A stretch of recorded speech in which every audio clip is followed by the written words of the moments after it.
Thank you very much, and thank you for the warm welcome and truly the support of the sponsors of this event and University of Gadjah Mada are most welcomed, and it's a delight for me to be here, and I'm sure I'm speaking on behalf of Jack and Janine that they're delighted also. Speaking about innovation in accounting education, where do you start? You know, I had my first job in a university teaching accounting back in the mid-1980s. And I reflect on my accounting education, and it was the blackboard with chalk. It was taking cards, punch cards, to punch your code and wait for an hour or 2 hours before the result came out. How different things are now, how much things have changed. And there's so much we could talk about in terms of innovations in accounting education, but today we're going to focus on two. And we're focusing on these two because I believe that they are very contemporary, they're very relevant, and they're also pertinent to what accounting departments, schools are being confronted with today, and therefore the need to respond to these challenges. So the two areas of focus are on information communication and technologies in the accounting curriculum.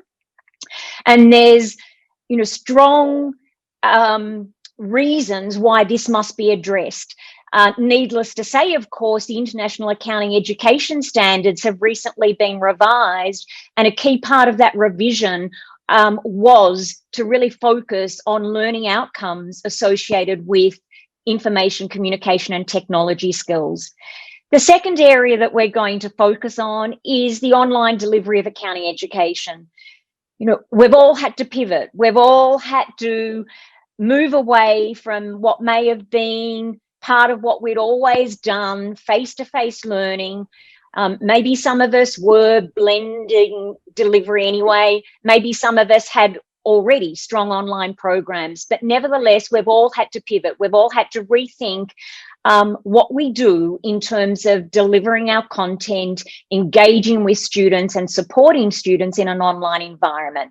So there are two topics to focus on today. And without further ado, I'm going to invite Jack to speak to the first one, the information communication and technologies. And that will be followed by Janine speaking to the second one. And just by way of brief introduction, Professor Jack Birt has an extensive career in education, and that includes positions at the University of Melbourne, the Australian National University, Monash University, and University of Queensland, as well as where she is currently, the University of Western Australia. She too has research interests that span international accounting standards and accounting education. She's a leader in accounting education. She assists with projects relating to accreditation, the implementation of information and communication technologies in the classroom, flipped learning, team-based learning, and she's currently the president of the Accounting and Finance Association of Australia and New Zealand. So Jack, over to you. And after Jack's presentation, Jack and I will engage in a discussion related to information communication and technology. Thanks, Keryn. Thank you. And again, it's just wonderful to be here with you. It's this morning my time, so it's a fabulous day in Perth, and I hope it's a great day in Indonesia. So as Keryn mentioned, I'm going to be talking about innovating accounting, information, communication and technology, and I'm going to be just drawing on my experiences in teaching in this area, in researching in this area, and in serving on a number of committees and associations in this area as well. So I'm going to just briefly talk about ICT skills development today, but in a number of different ways. So I will talk about, as Keryn mentioned, the International Accounting Education Standards and the changes that have happened there, as well as with AACSB. So I'll be talking about that, but I'll be focusing on a project that myself and two researchers from Melbourne did, which was funded by the CPA in Australia. But this project was looking at ICT implementation in Australian and New Zealand universities. So there are some very interesting findings which I want to talk about today. But in that project, we actually interviewed both head of schools and also the profession to find out what they want us to teach and what we're currently teaching. So that was a very interesting thing, and I'll be talking about those results today. So before I start, and I know Keryn just introduced me, but I just wanted to give a little bit more background on where I'm coming from in relation to this whole ICT area. And, you know, really it has been something that, well, I mean, accounting and computers is something, and I look back to what Keryn was just talking about her Blackboard experiences back in the 80s in Australia. But, you know, I can remember that accounting and computers were the two areas that I sort of gained experience in teaching very early days. So back in the 90s, I was actually teaching both accounting and computers and business information systems at Melbourne University. So I suppose back then, even though it's a very, very different landscape now and the ICT skills are very different, but I did have an interest back then, and I've sort of continued with that interest. But in addition to that, I did serve, Keryn was on the IASB and I was on the consultative advisory group for a few years, finishing up last year. So in that area, we worked on developing the new TCAs, the new technical competence areas for ICT, for the International Federation of Accountants. So I'll briefly be mentioning those. But also here at UWA, in the last 2 years, I have helped develop a new program in business analytics. So we developed a graduate certificate and also a master's in business analytics. And they've been very successful programs, and we're quite excited about what we're seeing with our numbers for next year in those programs. But my research has sort of moved into this space as well as IFRS, but, you know, looking at specific areas of ICT such as blockchain and XBRL and RPA and AI. So I am doing some work in that area. I'm also now supervising PhD students in this area as well. But probably the thing I'm sort of most excited about, which has come under and it's related to AFAANZ, has been the EdTech, which we implemented 5 years ago, and I'll talk a little bit about that later. I think Keryn will ask me a question about that later. So just moving right on. So just a couple of quick points about ICT skills development. I think it's really, really important to understand and appreciate that the profession sees the need for future accountants to have a strong background in these ICT areas. And a lot of this is to do with techniques and tools to understand data. So it's the big data and the data analytics, which I'll talk a little bit more about shortly. So today's employers, what they're looking at are looking at candidates who exhibit a blend of a whole range of different skills. So of course, you know, our students need to have the technical accounting skills, but they also need those digital technology skills, and that's really important that they have those skills. And let's not forget the communication and the behavioural skills as well. So I think these type of skills, and also combined with something else, which again is another one of these areas that we have had recent international education standard changes in, and that is professional skepticism. And I'll explain the link with that shortly. So I think we have to also acknowledge that, you know, as accountants and what we're teaching, we still want our students to understand, you know, the need to create and provide information to internal and external decision makers.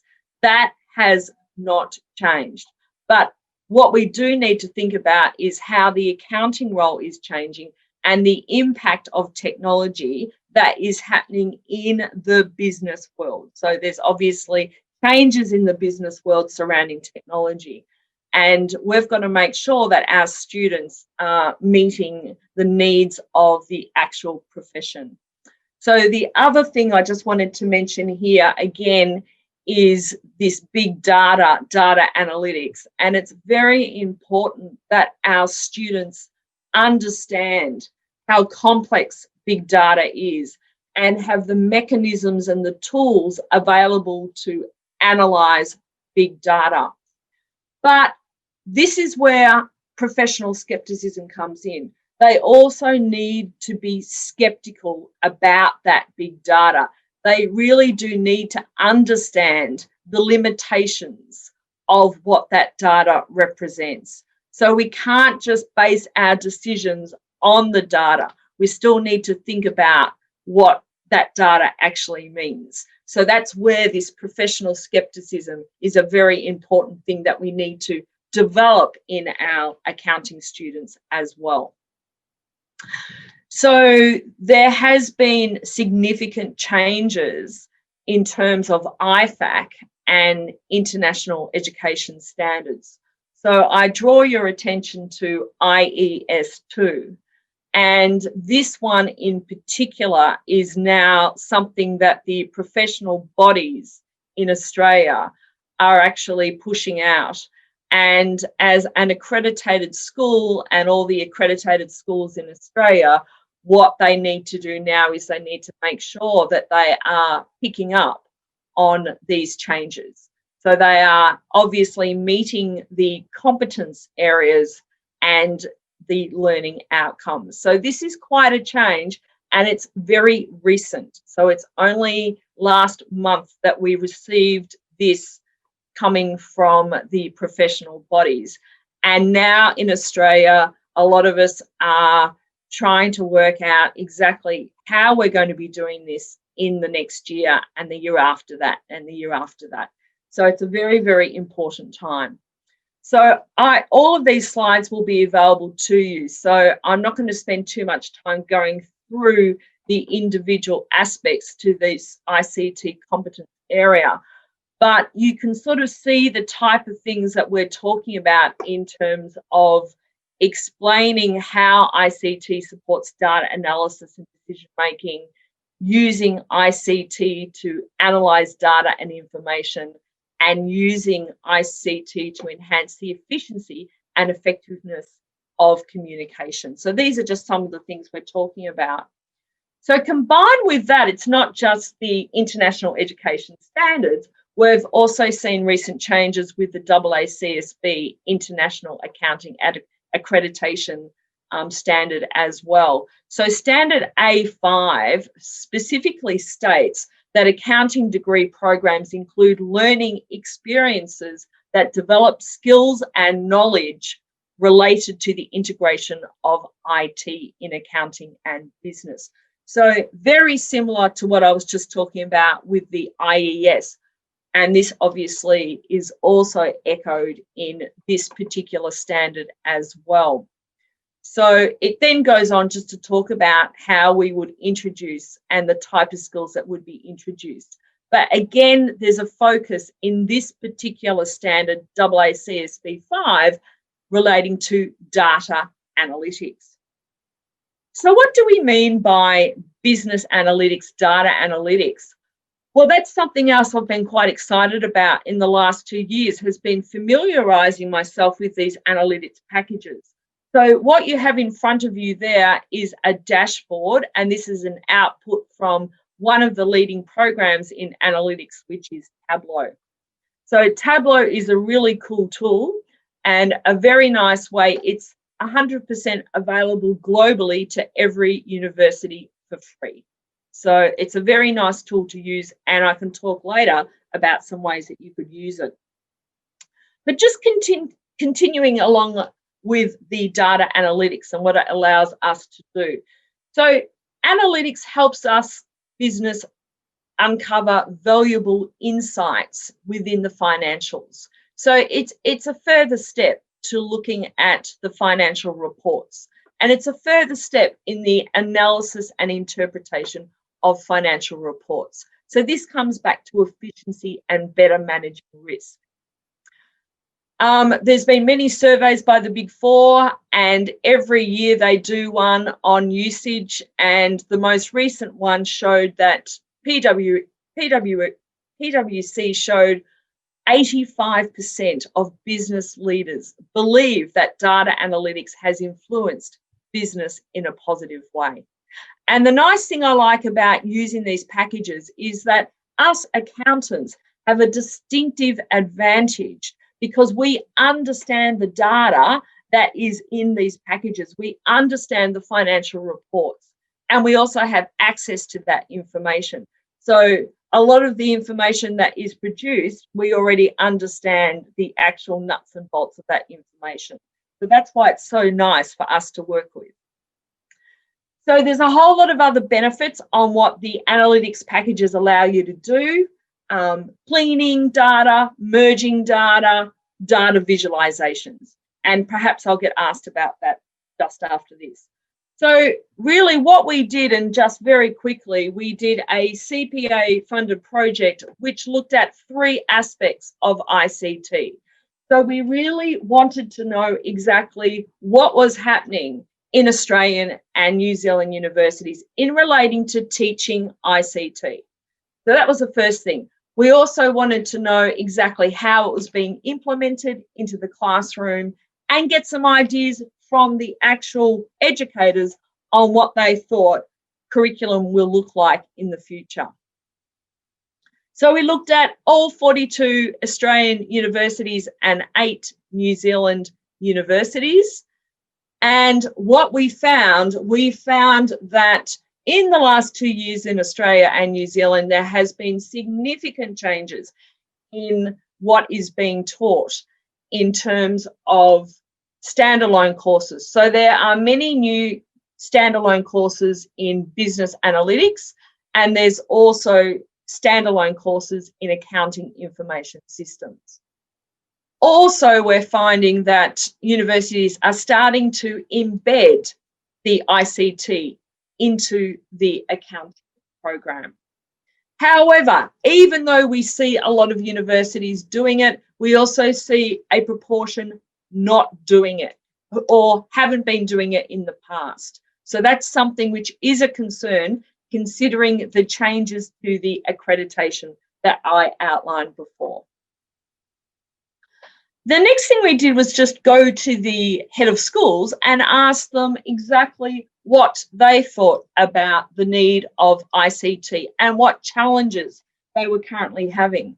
So every single head of school said that it's going to be an incredibly important part of the curriculum, and the current accounting curriculum needs to be reshaped. So we need to look at that. A lot of us aren't meeting the professional needs, and we need to make changes. We need to do that because business is different, and the way business is being conducted, we need to reflect into the classroom. But they also talked about many, many challenges in integrating ICT skills. And the challenges, and I understand this from my position as head of my department here, there are resistance, and this might be something happening in your university, resistance from some staff members in getting into the ICT and teaching with technology and the additional work associated with moving into technology and being innovative in the curriculum. They also saw course design challenges and how to fit in all these changes into already a very busy, cramped curriculum. Trying to work out what to integrate is going to be an issue, and then of course upskilling instructors and resources. So in Australian universities at the moment, we are being hit hard financially and trying to work out exactly how to fund a lot of these changes with very little money coming in. So just finally, to finish up, the last stage of what we did was go to the industry. So we conducted interviews and panels with leading industry ICT people. So from the ICT perspective, from the profession perspective, the profession also agreed that the universities have a job in introducing new technologies into the curriculum. So they definitely need to do that. they also need to be innovative about the way that they introduce those skills. They also raised certain software such as Tableau, Excel, Power BI, important software that we need to teach our students. However, and this is a very important point, almost all of the profession told us that there is no need to be an expert in any technology. Okay, you don't need to be a superstar, but you need to lay the foundations in software, in accounting software. So there are always going to be challenges. Again, like the university situation, the profession finds that their staff feel threatened by the introduction of new technology and automated procedures. So it's important that the staff understand the limitations of technology, because it's not all going to be successful. So again, this is where professional skepticism comes into it. Very important to be skeptical, to think clearly about new technologies and if they're going to work or not. So to finish up, the final thing I just wanted to say was we concluded by coming up with some ideas about how universities are going to embed ICT skills into the accounting curriculum. So I think with the cramped curriculum the way it is, the best way is to implement throughout. So to have some type of ICT skill being developed in every single accounting unit. Now, that doesn't mean that you necessarily have to teach it. You might just have an assignment or a learning activity that they do themselves on that technology, like an assignment on XBRL or blockchain. You don't need to teach it, but you set them a task. So I think that's a very important part. The other thing, of course, is making sure you have the right staff there to teach into these programs. And that is going to require professional development. Not all staff want to move into this space. Some of them we need to tap on the shoulder and encourage them to attend professional development sessions like what we've got today. So that's very important. There's some other ideas that I have, but perhaps I might now hand back to Keryn and see if she's got some further questions for me. Thanks, Jack. We've got a couple of minutes for questions. So I'm just going to pick up on a couple of things. The changes in the international education standards you speak about, I think we need to recognise, of course, that those learning outcomes that have now got a lot more ICT focus refer to where someone has to be at the end of their initial professional development. So the responsibility for the development of all of those learning outcomes in a model where you've got universities contributing to IPD as well as professional bodies in countries contributing to IPD, it's a joint responsibility. So it's not saying everything has to be done at university. But I just want to come back to teaching the technologies. And, you know, this idea that we shouldn't teach to technologies because technologies will probably always change. Yeah. And I think that's really important. And the other thing I wanted to come back to as well is the notion that the embedding versus standalone. And I feel like we're having the discussion that we've had in accounting previously around ethics and even sustainability. Do you create standalone courses or do you embed? So I'm just wondering if you can sort of pick up a bit more, given the work that you've already commenced in your school, around how you overcome, it's not teaching the technologies, it's actually, I guess, teaching a familiarity with using new tools. Yes, so first of all, just picking up on the changes to the standards, you're quite right. So, you know, we need to work with the professional bodies going forward and make sure that between us and the professional bodies, we are meeting those changes in terms of learning outcomes. So it's not all on the universities, but we need to work with the professional bodies. So, Look, it depends. It's a case-by-case thing about standalone and embedding. Here at UWA, we don't have any standalone AIS. We did, and it's funny because it's like history repeating itself, but we did about 7 years ago, but that has since gone. So a lot of universities, as I said, don't have room in their existing majors for standalone units. So when you don't have the room, and because every university has obviously different course constraints, so when you don't, embedding is a really, really good way to go. But look, we're not going to be experts in that technology. And as I said, the profession doesn't expect us to obviously have students that are experts in that technology. So we need to plant the seed. And a lot of it really starts with things like Excel.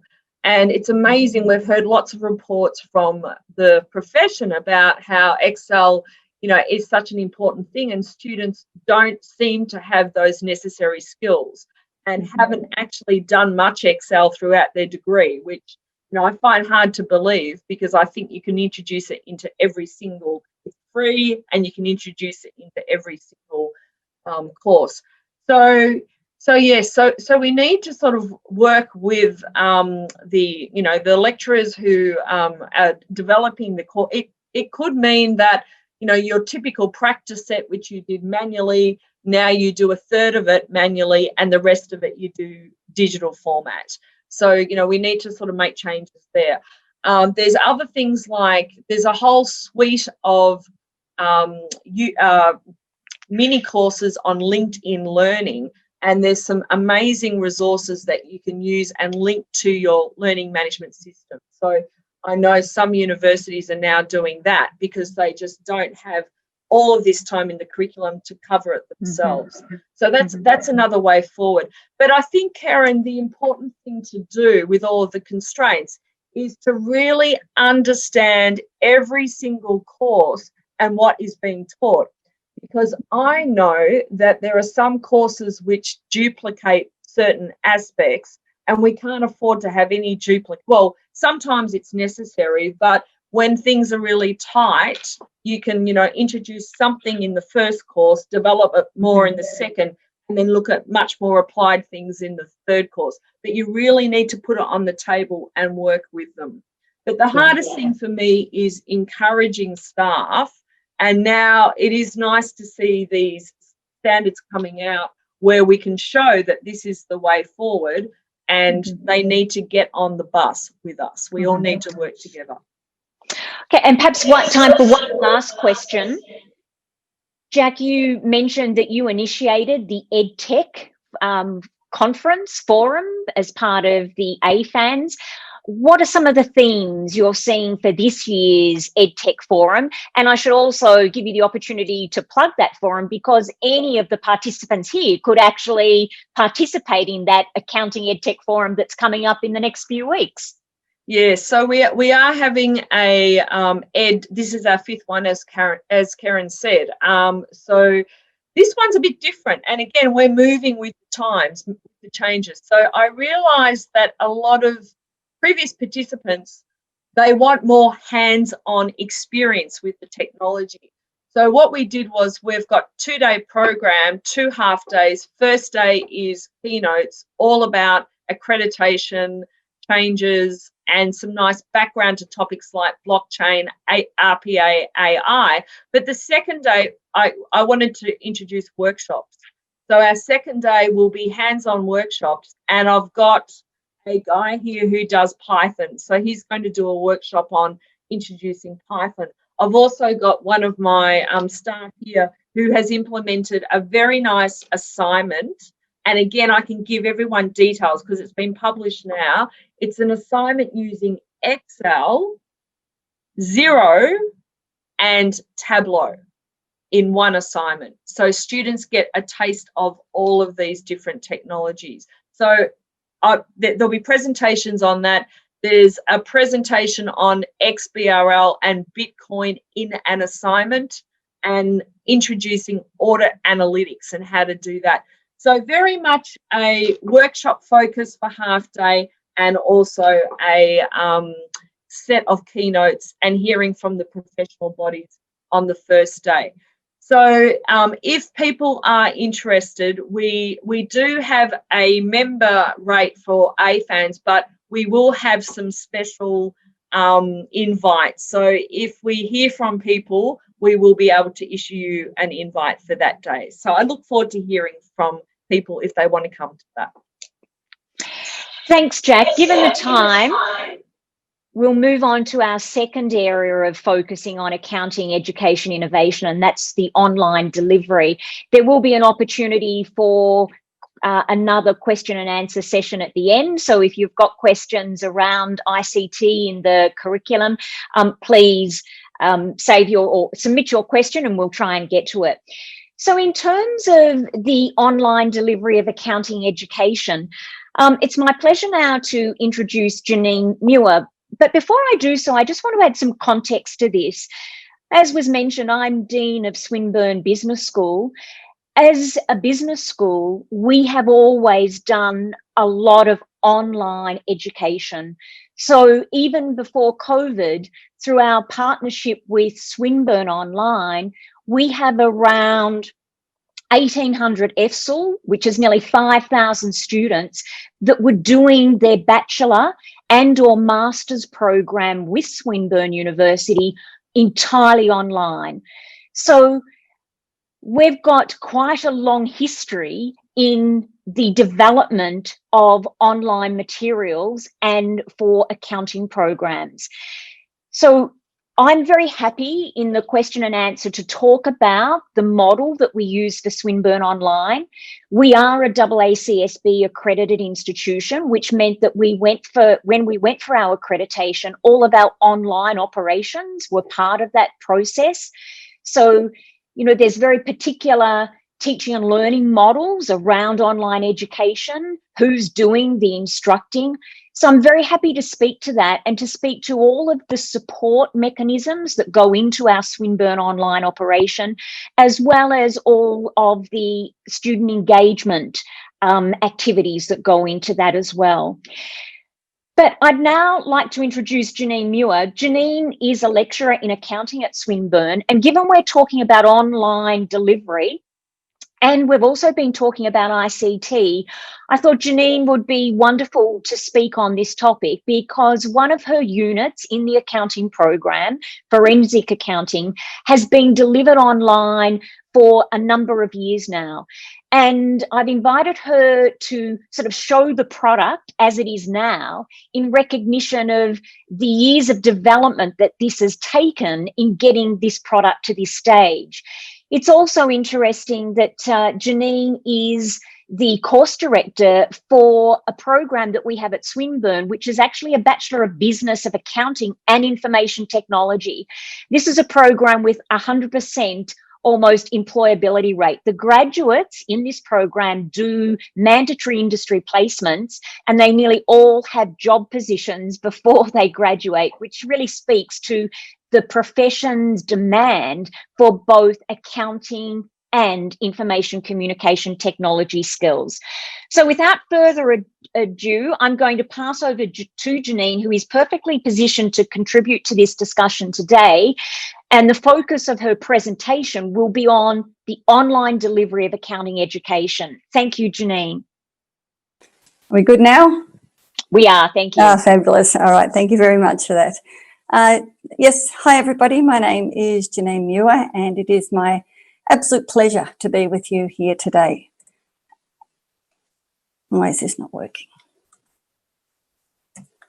As Keryn said, I've been teaching at Swinburne now for a very long time. In fact, started in 2005 and have taught across all Bachelor of Accounting units except for taxation, and am currently convening the Forensic Accounting unit and our Undergrad Auditing unit as well.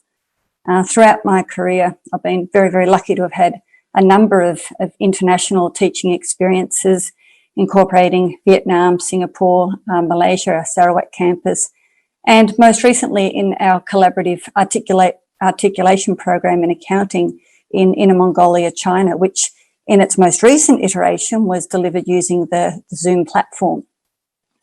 Now, of course, there's many platforms that we can use when we talk about online delivery, and we're very familiar with our Canvas and I'm just getting rid of that, and Blackburn as learning management systems that facilitate the delivery of educational content. There's a number of specific software suites that enable us to get the students to make and edit videos and create web pages. And of course, we have the ability to gamify the learning and teaching process with apps like Quiche and Kahoot. So I guess what this tells us is that, you know, going online just opens up so very many opportunities. It gives us new ways to conceptualize our content, present the content, engage our students, assess learning outcomes, and really it presents such a magical way for us as educators to rethink and remaster what it is that we're wanting to achieve in that space. So as Keryn said, I'm going to take you through one of my units, forensic accounting, as an example of what an end line or end product can look like. So it is an elective unit in the Bachelor of Accounting and Bachelor of Business. So we have students from lots of different backgrounds coming into the course. It has a blended delivery mode in that we have online as well as face-to-face type set up, but obviously in the current environment, it's 100% online, and through Swinburne Online, it's obviously 100% online.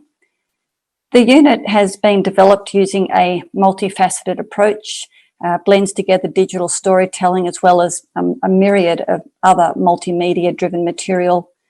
It starts with a fictional fraud fighter who we've named Maxine Dixon. She introduces the unit and then goes on to narrate the unit.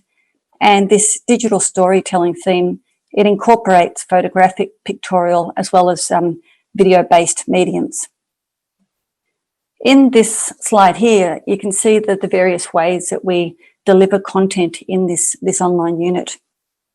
We have in one sort of folder, I guess, we've got links to websites. So this here is the Australian Competition and Consumer Commission website, which draws down into the scams, which is obviously very relevant for fraud and forensic accounting.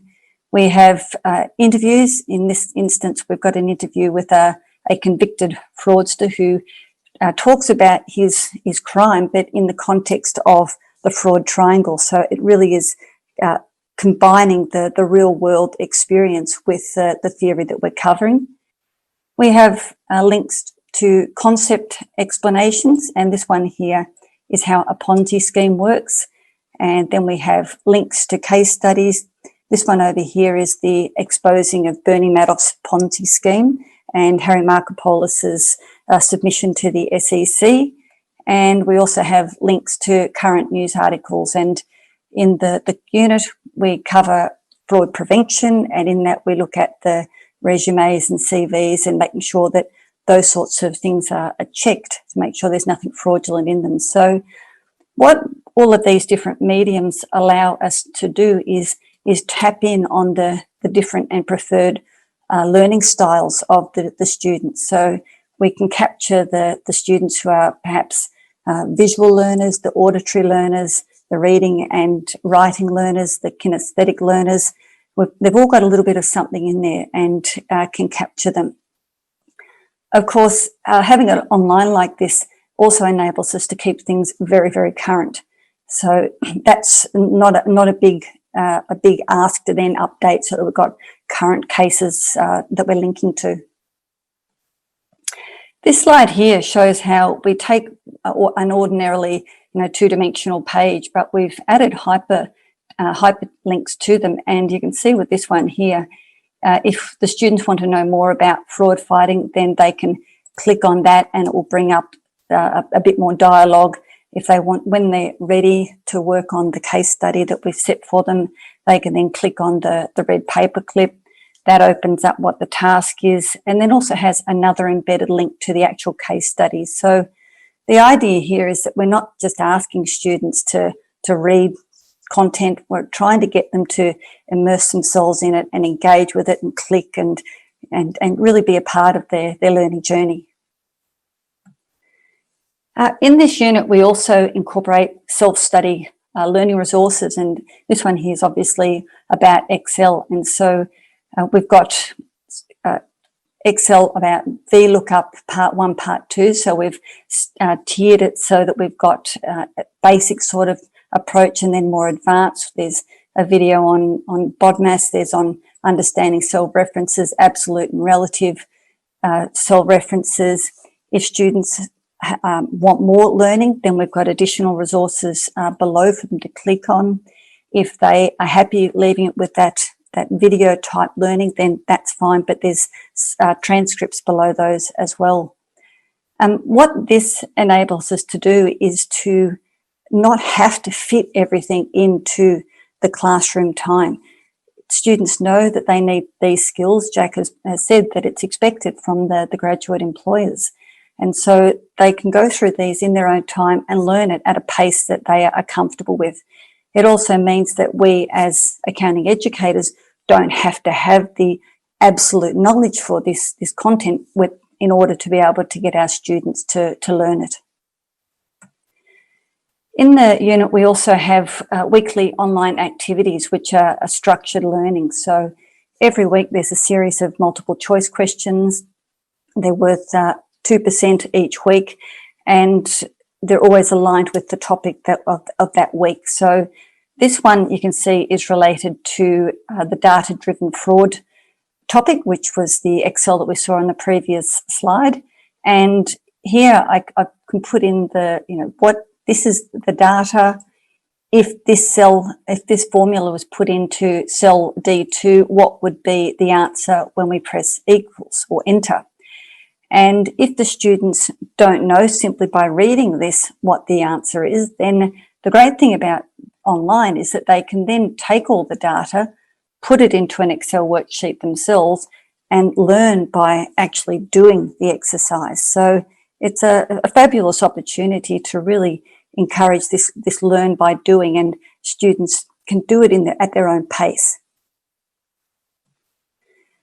Now, it's very, very important, obviously, to have a good solid structure and foundation for your classes, quite clearly, but it's only half of the equation, quite obviously, and the online classes need to be thought of in really as much detail as the setting up of the structure of the unit.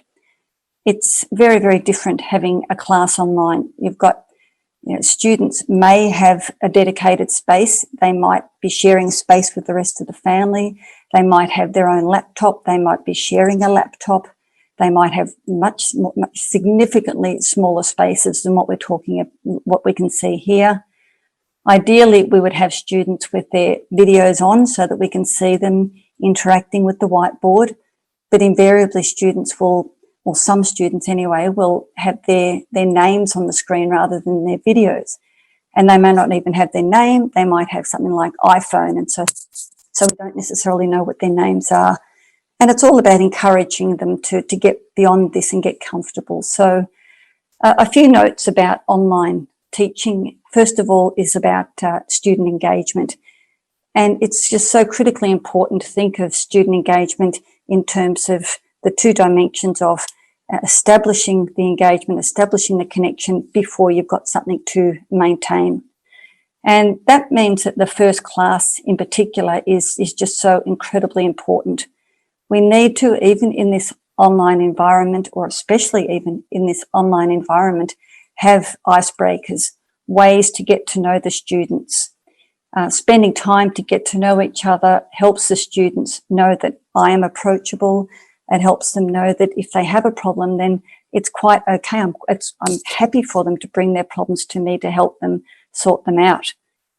Knowing each other also means that the students get an understanding of what other students might have similar interests. And that's obviously important when it comes to group assignments, forming groups for assignments.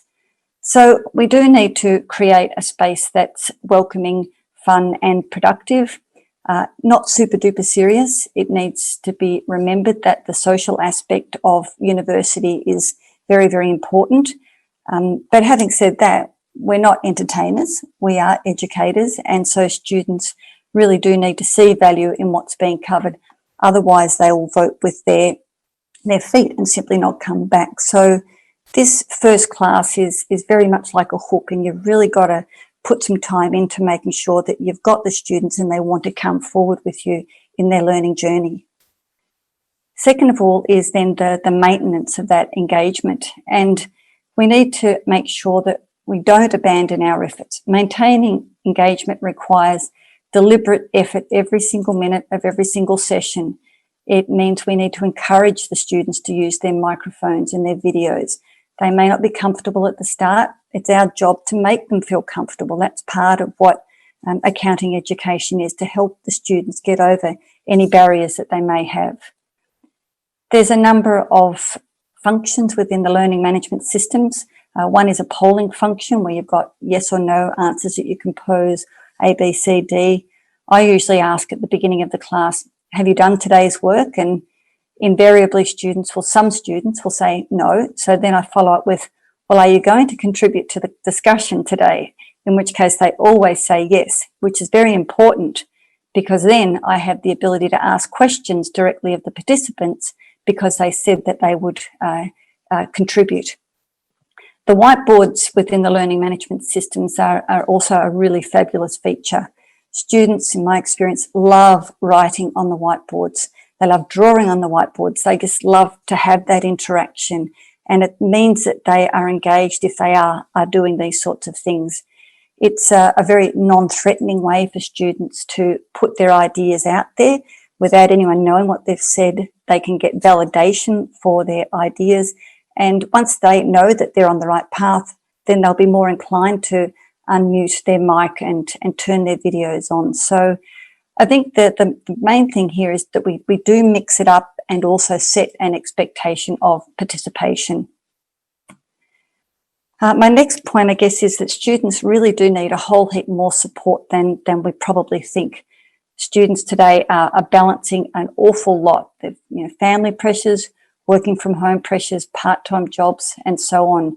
And this seems to be magnified in the online environment. So we really need to be there to help, to support, and provide help with things like forming groups for assignments, connecting students with each other, and being that conduit between the different students who aren't necessarily or aren't in the room. They need help understanding their assignment expectations, but in a time frame that they are ready to hear that. We can post information at the beginning of the teaching period, and then students will ask questions closer to the assignment date, and you think, well, I've already told you that.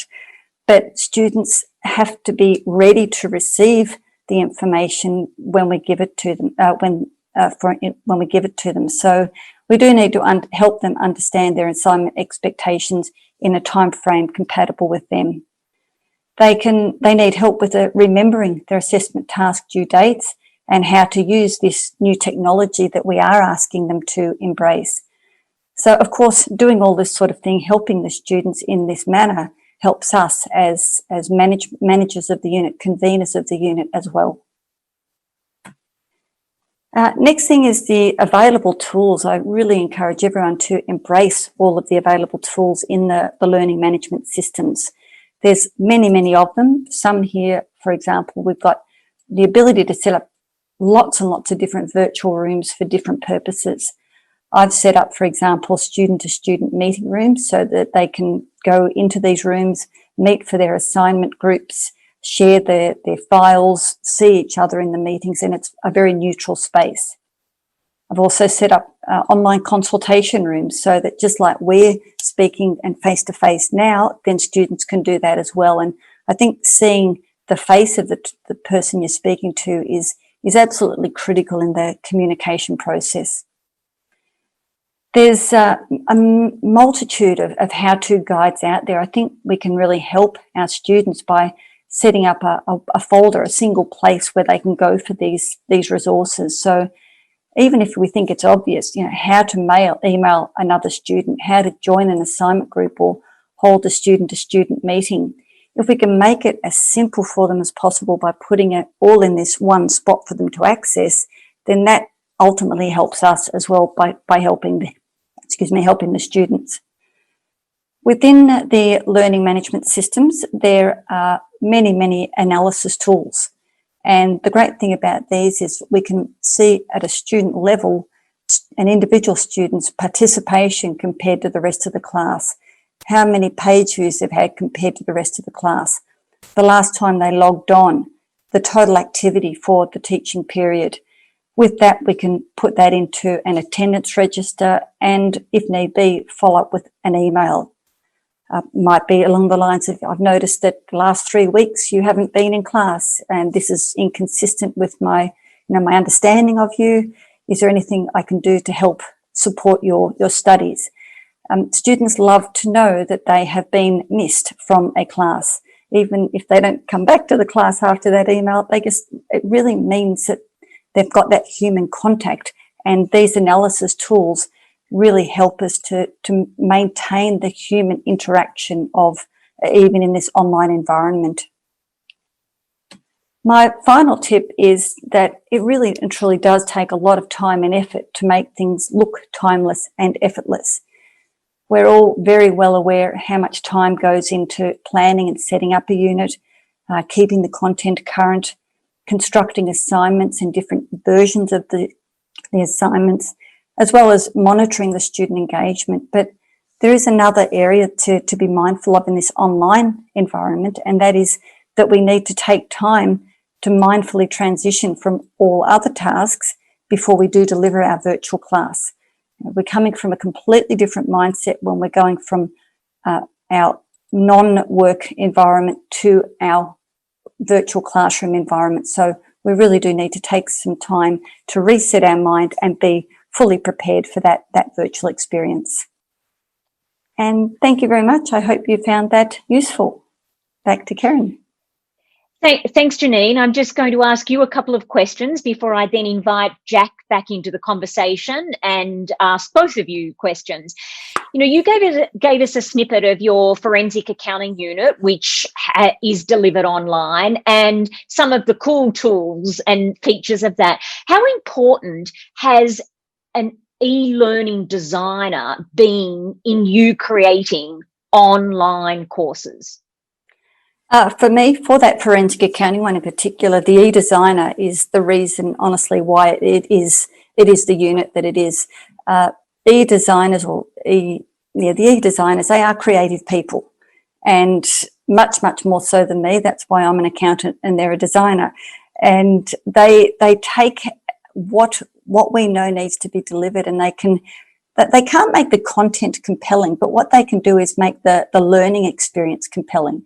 And they understand the psychology behind what students want to see, what's the best approach to use, and combine that with their natural instinct to be creative. You can get some really fabulous results by having the e-designers involved in the course. Yeah. Mm-hmm. Perhaps can you very briefly describe for the participants, I mentioned that a big part of our operations at Swinburne is Swinburne Online. What's the process that we step through to create a course for online delivery? What are the main steps and people involved? Okay, the main steps. So usually we've got I've got now 2 units that I've put online through Swinburne Online, and forensic accounting is one, the other is auditing. And so we've got an idea of what we wanted to deliver. We normally go into a workshop where we end up with a lot of different coloured post-it notes, and we go through the different topics that we need to cover. We've got different assessment tasks that are naturally in there, and so I'll tell them exactly how the unit is, and then they'll pull it apart and they'll put a different coloured post-it note for an activity, a different coloured post-it note for their ideas of what can be achieved. So it's a real brainstorming idea or session after they've got an idea of what we currently do. So it's like they take what we currently do, they shake it up like this, and then they tip it out, put it back together, and it just works beautifully. Terrific. And even though you had artifacts already available because you were delivering a unit online, you have in your presentation, but I'll just ask you to express them again. We've still all had challenges in moving to this online environment, and probably that's been amplified because previously students elected to do your unit online through Swinburne Online, or they had elected to do a unit in a face-to-face mode. So can you just articulate on some of the new challenges that you're faced this semester, even though you already had a lot of resources and artifacts that you could pull on to deliver it online? I think the key challenge always has been and always will be student engagement. And the Swinburne Online Forensic Accounting Unit is 100% online, but we still have the Collaborate Ultra sessions where students can come and have this face-to-face interaction.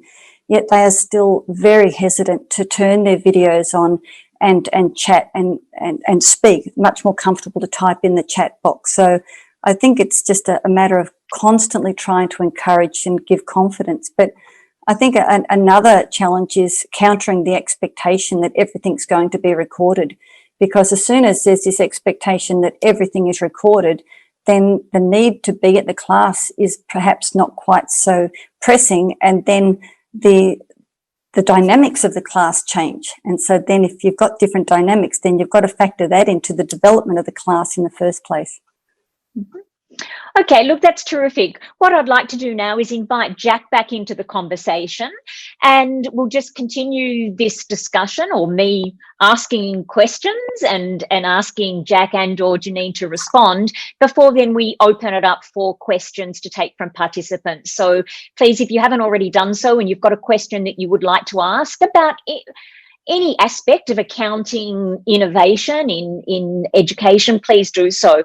But Jack and Janine, my question to you is, do we have the right incentives to make accounting educators innovate? Or put another way, what are you seeing happening in institutions to encourage innovation in accounting education? Perhaps, Jack, do you want to come in on that first? Well, thank you, Keryn. Look, there's always been the nomination for teaching excellence and all of those awards and things like that. Like, every university does have some sort of award structure set up to reward, innovators. And at the moment, this is particularly important. So, I think that's something that potentially needs to be done, but it's not. It's really a culture. You need a culture of people wanting to adapt to changes. And as I said, I think that the most important thing is having some professional development with your staff, and having your, your head or your director of teaching, whatever it is at your university, to talk about technology and have some really nice case studies of what has worked. So one thing which really fired up the staff here at UWA was an online teaching showcase, which showcased all the amazing online activity that happened in the first half of COVID this year. And that gave everyone a bit of a reward, because everyone who did, something quite different got to present in a very wide forum, and we opened that up to the whole university. And I think that type of thing works really nicely as well. So having that in place. But then, having a few champions there who can lead us and do some mentoring, because there will always be, in any single department, faculty, there'll be some very good people who do wonderful things in the classroom, and they're the people you really need to motivate to help share, nurture other staff. Yeah. Janine, anything you'd like to add? Just to reiterate what Jack said, I think it's as you say, it's about sharing a vision, and if the vision is compelling, then people will want to follow it. And so it's not so much about making people want to do this; it's showing them what fabulous things can come about by embracing the online environment. And if you've got the right people to share that vision, then the rest should follow, I think.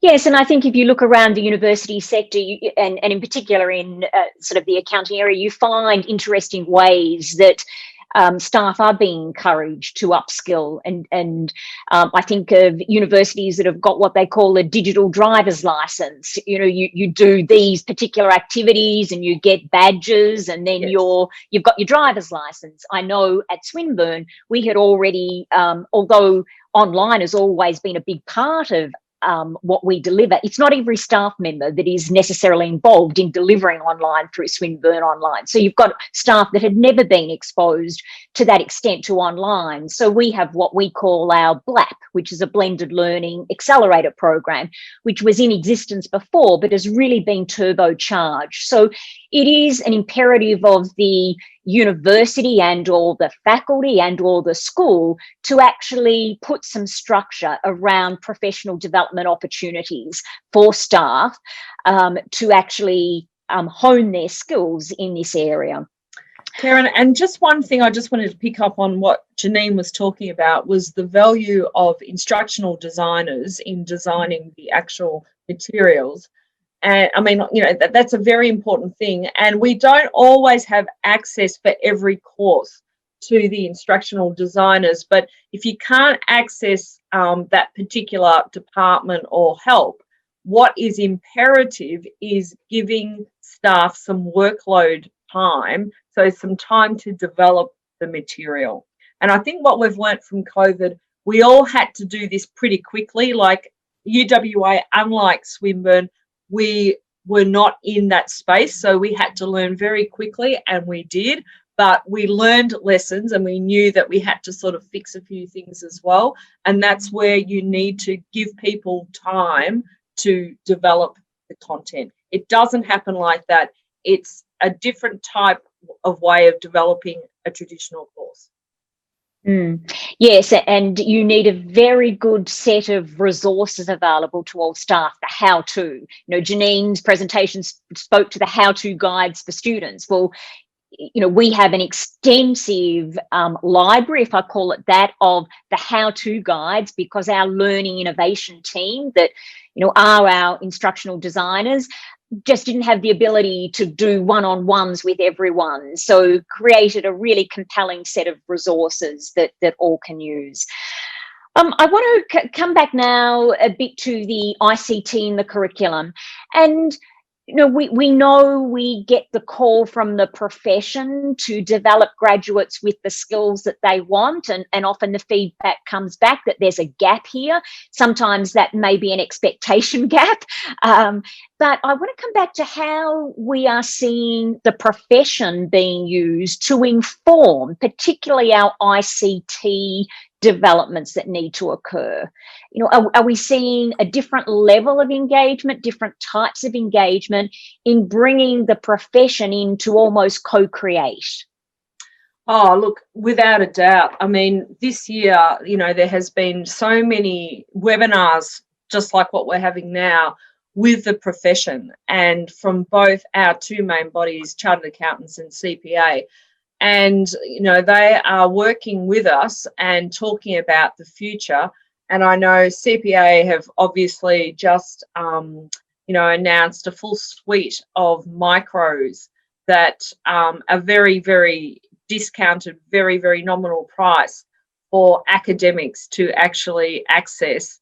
And also if we want to implement into our own program. So, you know, they're saying, and we acknowledge that we individually, we can't do it all. We need to work together, which is what we said before. And they're developing a lot of material, which we don't need to go and redevelop ourselves, and working out ways, I think, to also embed their material and work with them on ways that, you know, it will work. But also just having speakers from the profession coming in, because we always rely on, you know, professional bodies, accounting firms to talk to our students. But I think now there's even more need for that. And the professional bodies have been very helpful with providing speakers to come in and talk to our students. So I think getting the industry involved is absolutely paramount importance. Yes, and I think you spoke before about some of the technologies, and if I think of how incredibly supportive some of those companies are to work with educators in developing the students' exposure to technologies. And I think of something like Xero and the program that they have around, using cloud-based accounting in accounting curriculum. If I think of Tableau, I know we have specific partnerships with Tableau where we have co-created content for courses. So there's a very willing profession out there and organisations that, as you said, will work with us as accounting educators to ensure that we're developing what the profession requires. Yeah, absolutely. And not just not just the vendors of software and things like that. Also, industry have a lot to offer in terms of guest speakers, and don't underestimate the value of having a guest speaker from a tech company. Or we had someone from General Electrics come in and talk to us about blockchain and how they're using blockchain at GE. And having someone come in and talk to the students and really give them real life examples is gold as well. And everyone's very willing to help out with that too. So don't think that the staff have to get all upskilled on every single thing. You can get experts in to help teach these topics. So sometimes for staff too, it's a matter of there's so much out there that can assist. It's finding your way through the maze. What are the really useful resources out there? And I'm just wondering if I can draw on yourself, Jack, and maybe Janine, in terms of, what have you found as a useful resource? I think of what the American Accounting Association's put together as their online teaching resources. That's got a lot of really interesting stuff and useful stuff. Jack and Janine, what would sort of some of your go-to areas be? Well, semester one, so another thing that I've been working on is something we call virtual internships. And I had a couple of virtual interns that were working with me to develop resources for students, but not just develop, to catalogue, get a library of what is out there. So there are incredible things out there. As you said, with AAA, there's a lot of materials there. LinkedIn Learning, there's a lot of videos. YouTube, if you can access YouTube videos. And then, of course, all of the software companies have really nice videos demonstrating what the products are. And a lot of them have free trials. So I'm someone who's bit savvy and try and work out the free trials and who's doing what.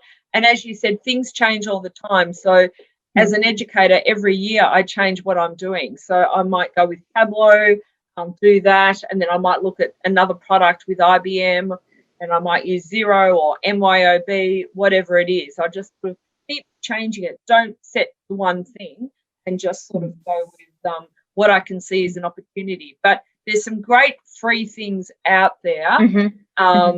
You've just got to have a bit of time to actually work on it, but it's very exciting. Yeah. Janine, have you got a particular go-to that's been most useful? Well, part of my students in the Bachelor of Accounting and Business Information Technology, they've actually put together a repository of all of these sites for me. So with like the idea of the folders and how to, once you access them, put them into a folder, and then they're ready for re-access. But you can get information from YouTube. There's just so much on YouTube. There's podcasts. Like Jack's EdTech does, what is it, digital literacies in the 21st century skills. And there's podcasts, YouTube. There's even a Facebook search you can do. There's apps. We talked about IBM. IBM have got a fantastic PTech application for learning digital literacy skills. So as you say, it's not about us having to know them in any great detail. We need to know them in enough detail that we can then be the facilitator for the student learning. Thank you. Now I'm going to pass it over to see if we have questions from our audience. Okay, so the first question here, what immediate step can be taken by a university in a rural area in Indonesia, for example, to embrace more ICT curriculum into their existing curriculum? Given the numerous challenges and limitations, So I guess without specifics around the challenges and the limitations, my initial advice before I pass over to Janine and Jack would be to, start in small steps. So given what those challenges and limitations are, one, what challenges are easier to address, or what limitations are easier to address, and then what can you do in response to that? But I'll just see if Jack and Janine want to add anything to that. It's a bit hard without knowing those specific challenges. Is it staff related, or is it limitations in terms of technology and access to technologies? So really, really interesting question. And, at AFAANZ, we have a lot of regional universities which are part of our network as well. And we're always thinking about things and how we can help them. But I think the important thing to do is to have a look at exactly, I would start off with the standards to sort of see the type of things that they suggest, because they're quite explicit in giving you some examples of types of technology. Then I would have a look and see exactly what is in the curriculum. So I think, because a lot of us are addressing many things, but we probably haven't really thought about it in that way. So look to see what you're addressing, then look to see what the gaps are. Then do a search. And what we just talked about then when Keryn asked us about some nice places, websites, repositories of free available materials, that's where I'd go to. So if I saw that, it would be great to teach something on blockchain, well, there's some really nice articles now that have been written by academics. I know there's a new paper coming out in Issues in Accounting Education about a nice exercise working out how to introduce blockchain into the curriculum. So that type of thing. So I think of what, first of all, I'd look at what we need to do, what is being done, what the gaps are, and then just look at the material around that you can access. Yes.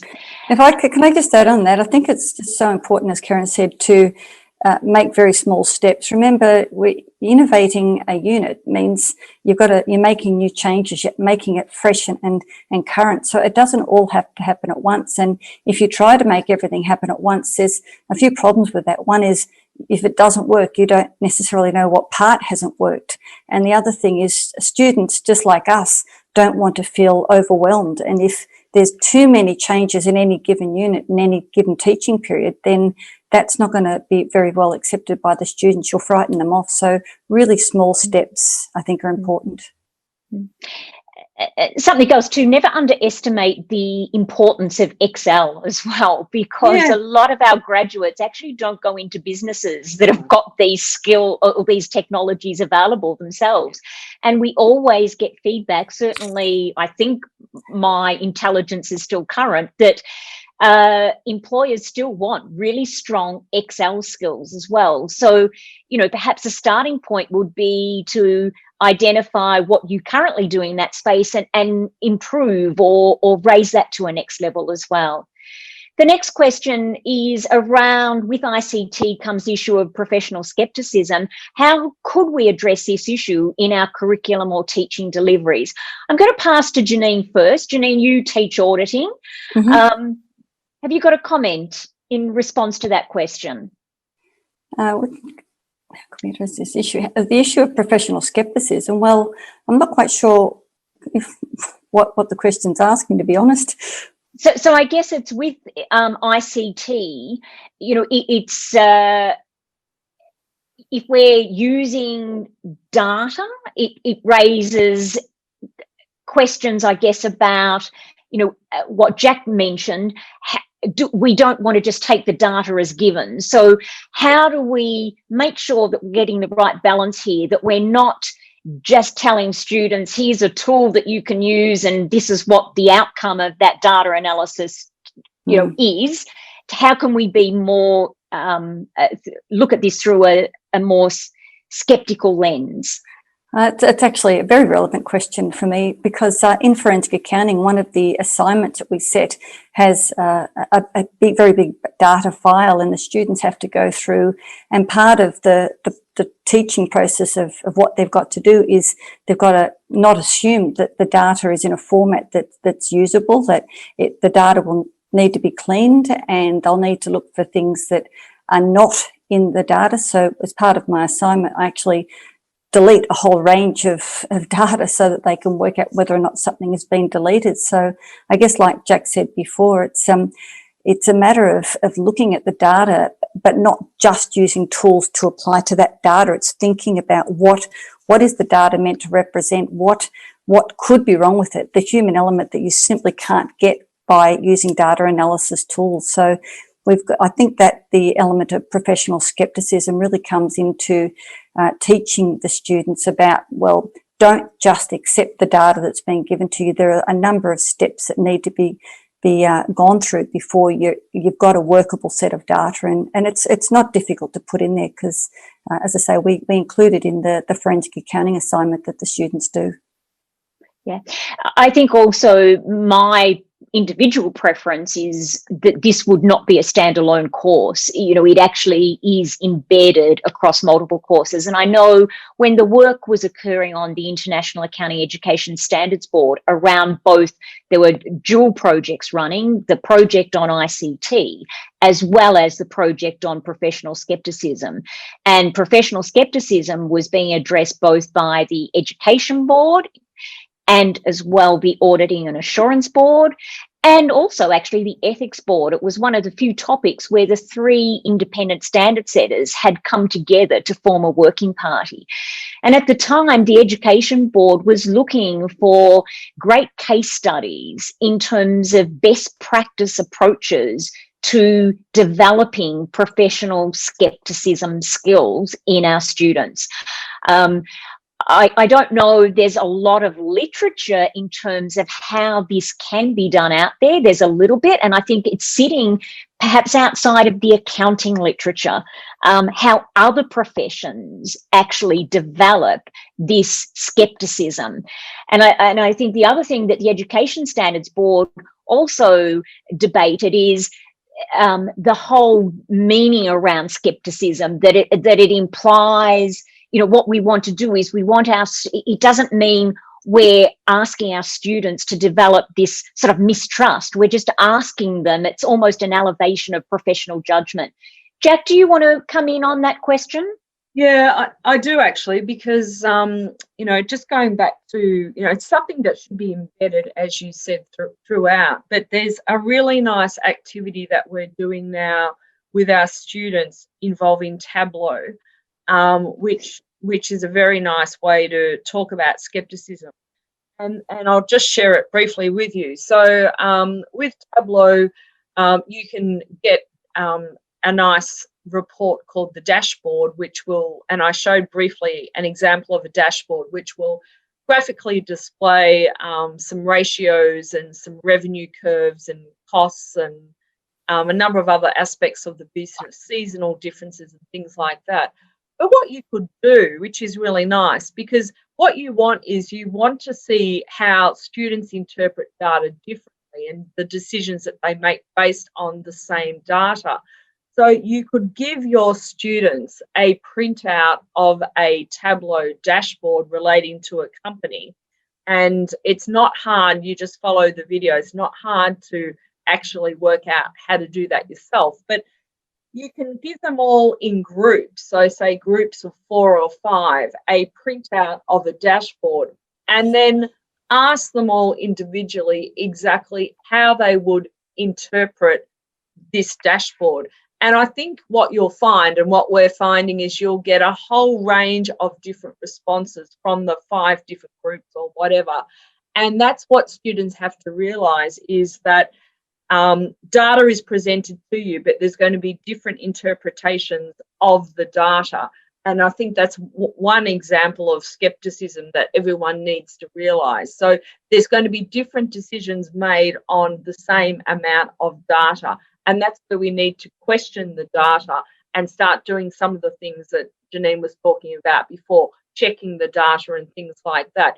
But I think just from seeing that in a classroom, you can see the different interpretations just from the graphical display of the information, which gets back to something we talk a lot about in accounting, and that's impression management.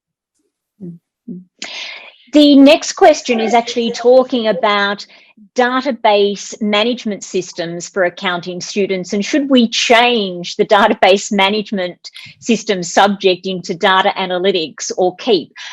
Oh, I don't know if I want to get into curriculum decisions for your university, but let me tell you what I have just done working with one of the departments in the business school, where we actually do have an information systems discipline. And we have just looked at the database management system subjects, and we have discontinued them. Not all of them, but we very much sort of, I guess, assess their relevance and their contemporary nature and how they fitted into the business degrees. And the focus going forward is very much more on business analysis and business analytics. But this does raise another question to me, and it sort of came out in Jack's presentation.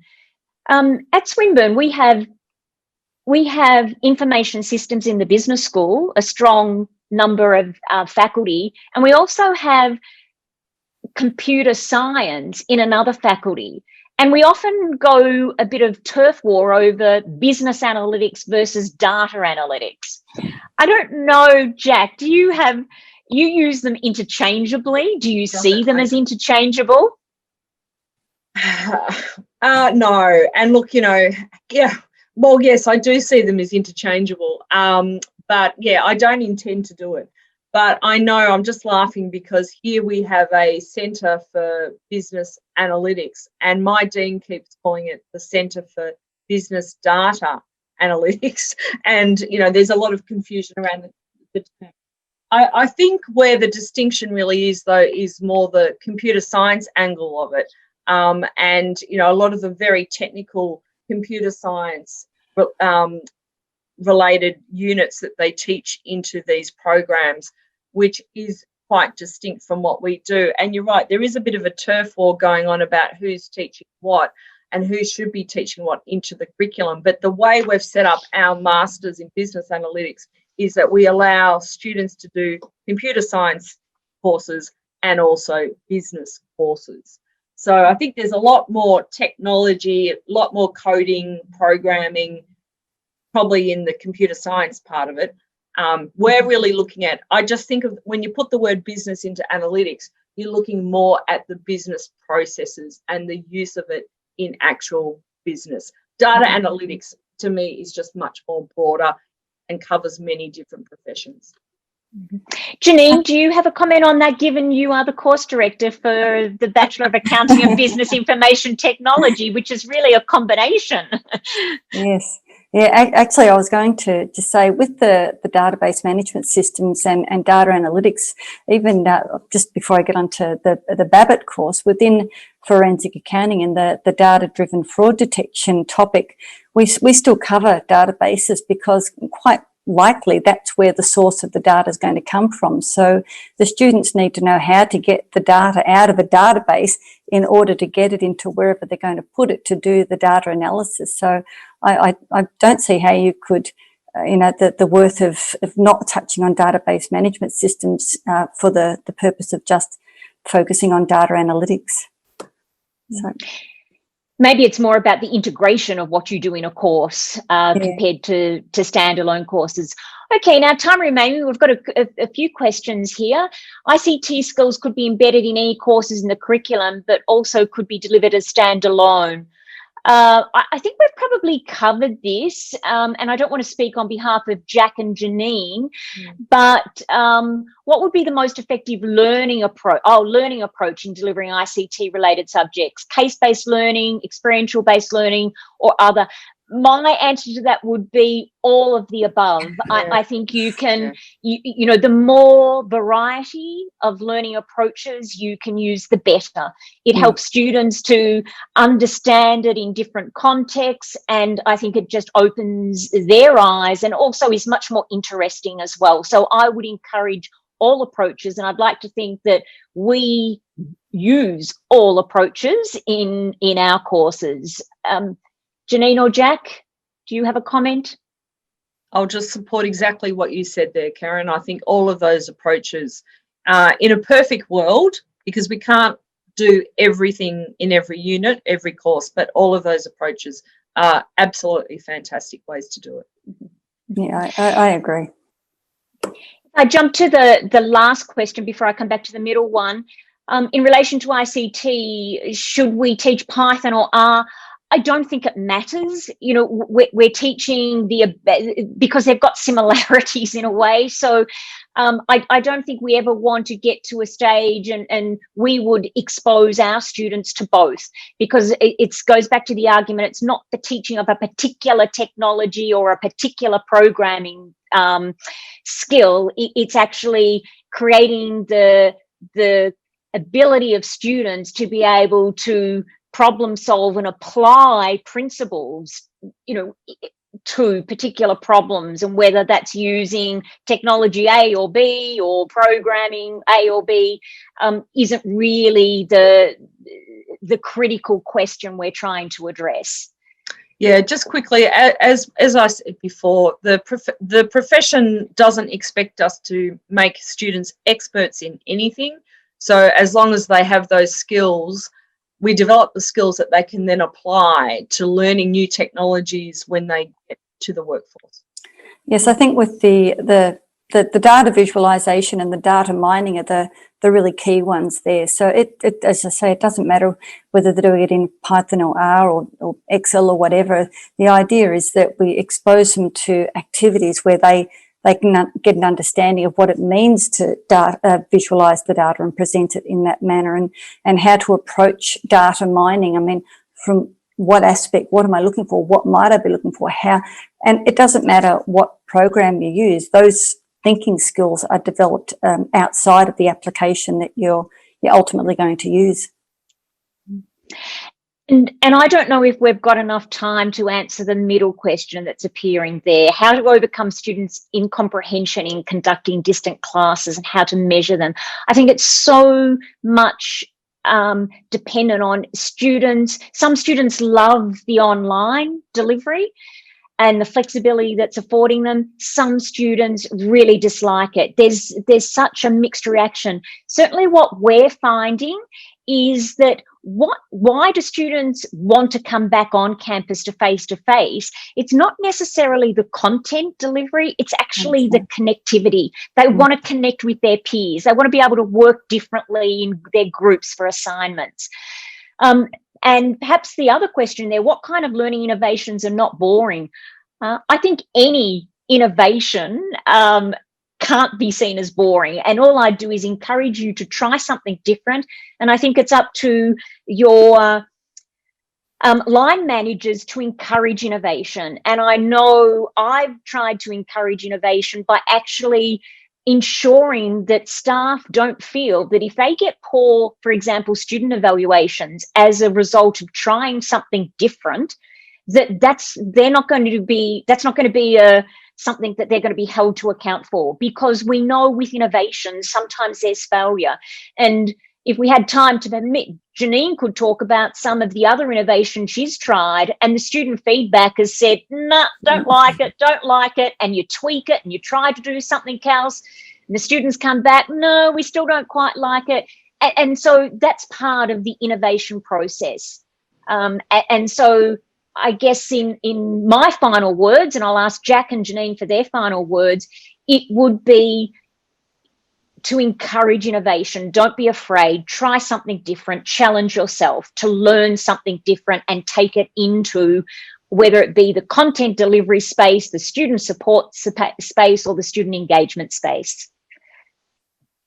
Jack, any final words from you and Janine? Look, I just wanted to say, just in answer to that question about something a bit more innovative and less boring.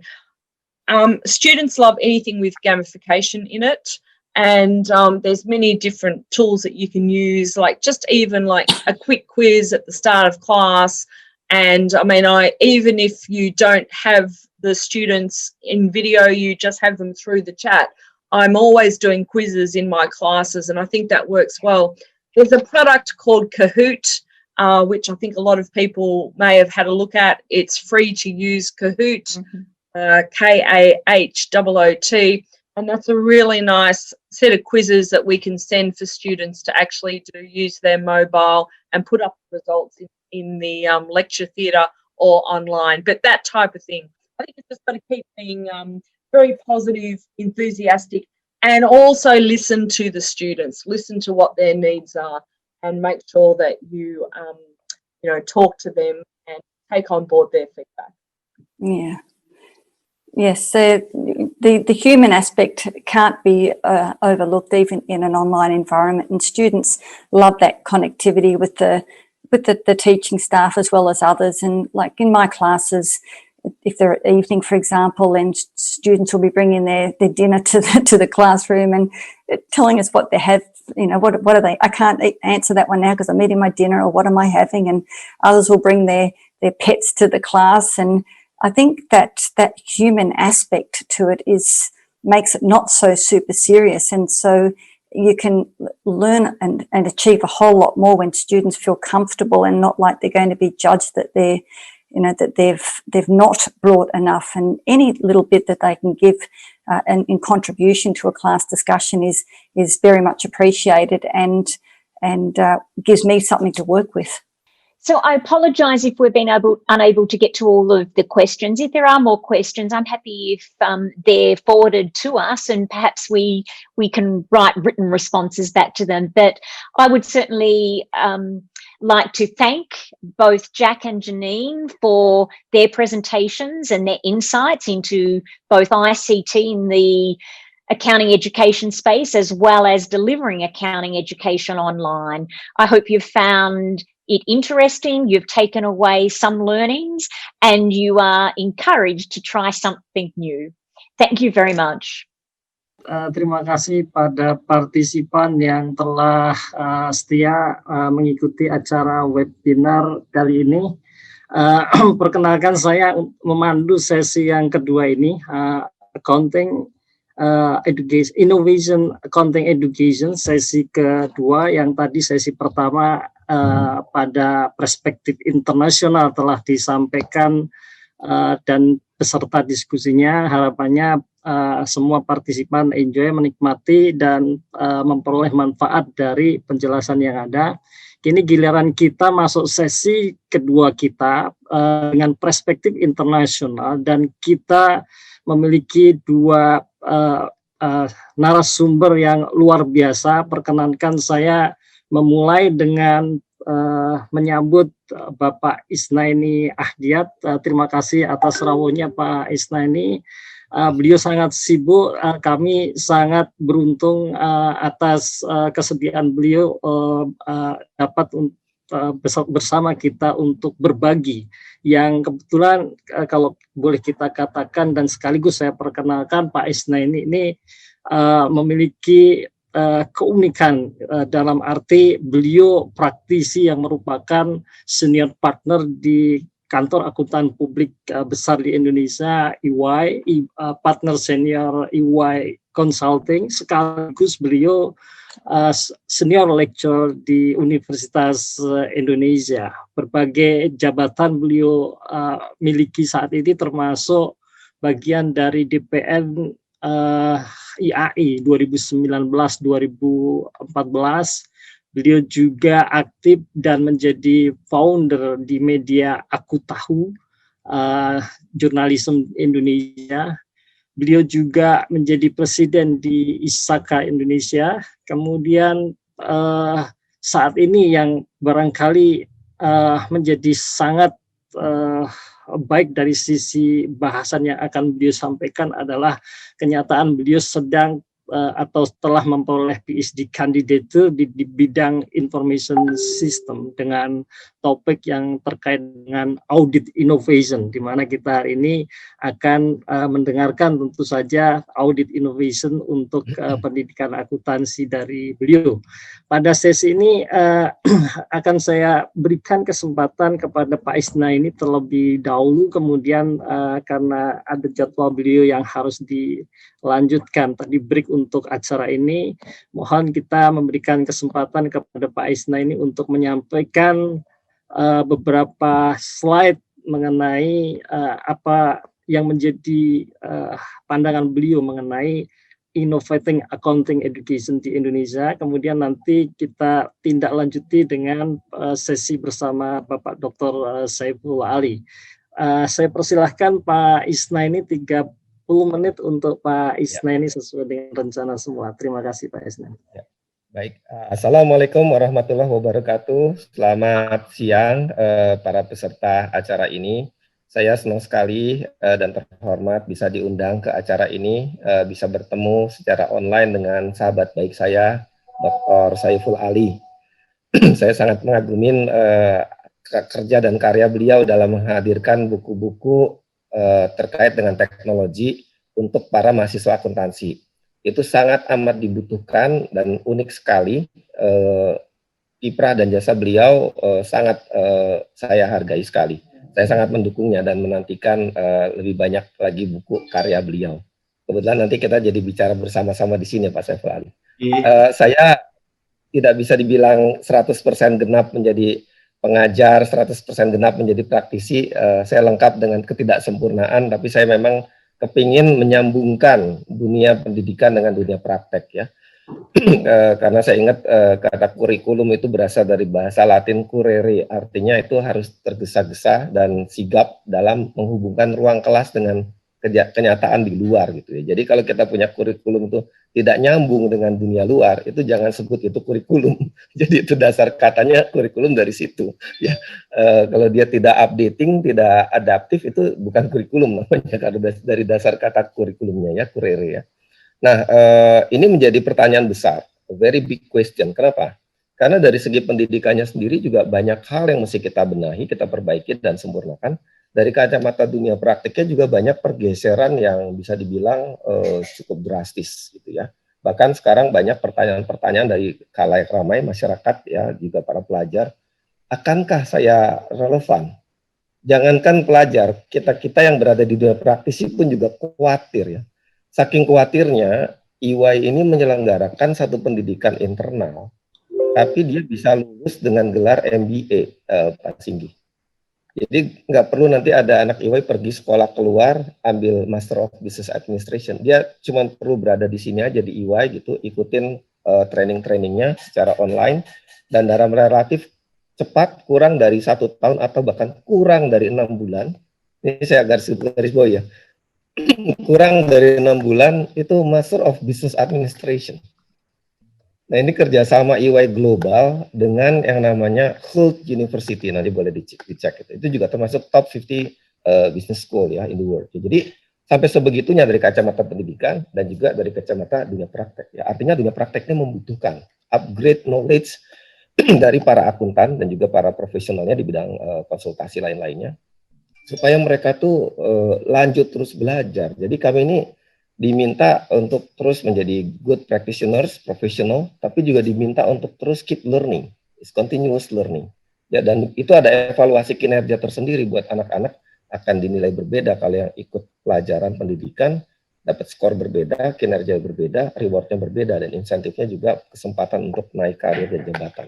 Bayangkan sampai sebegitunya seriusnya. Jadi kalau biasanya di organisasi ya ikut diklat saja sana, ikut training saja sudah cukup. Enggak, ini ada lagi sekolah khusus untuk MBA ya.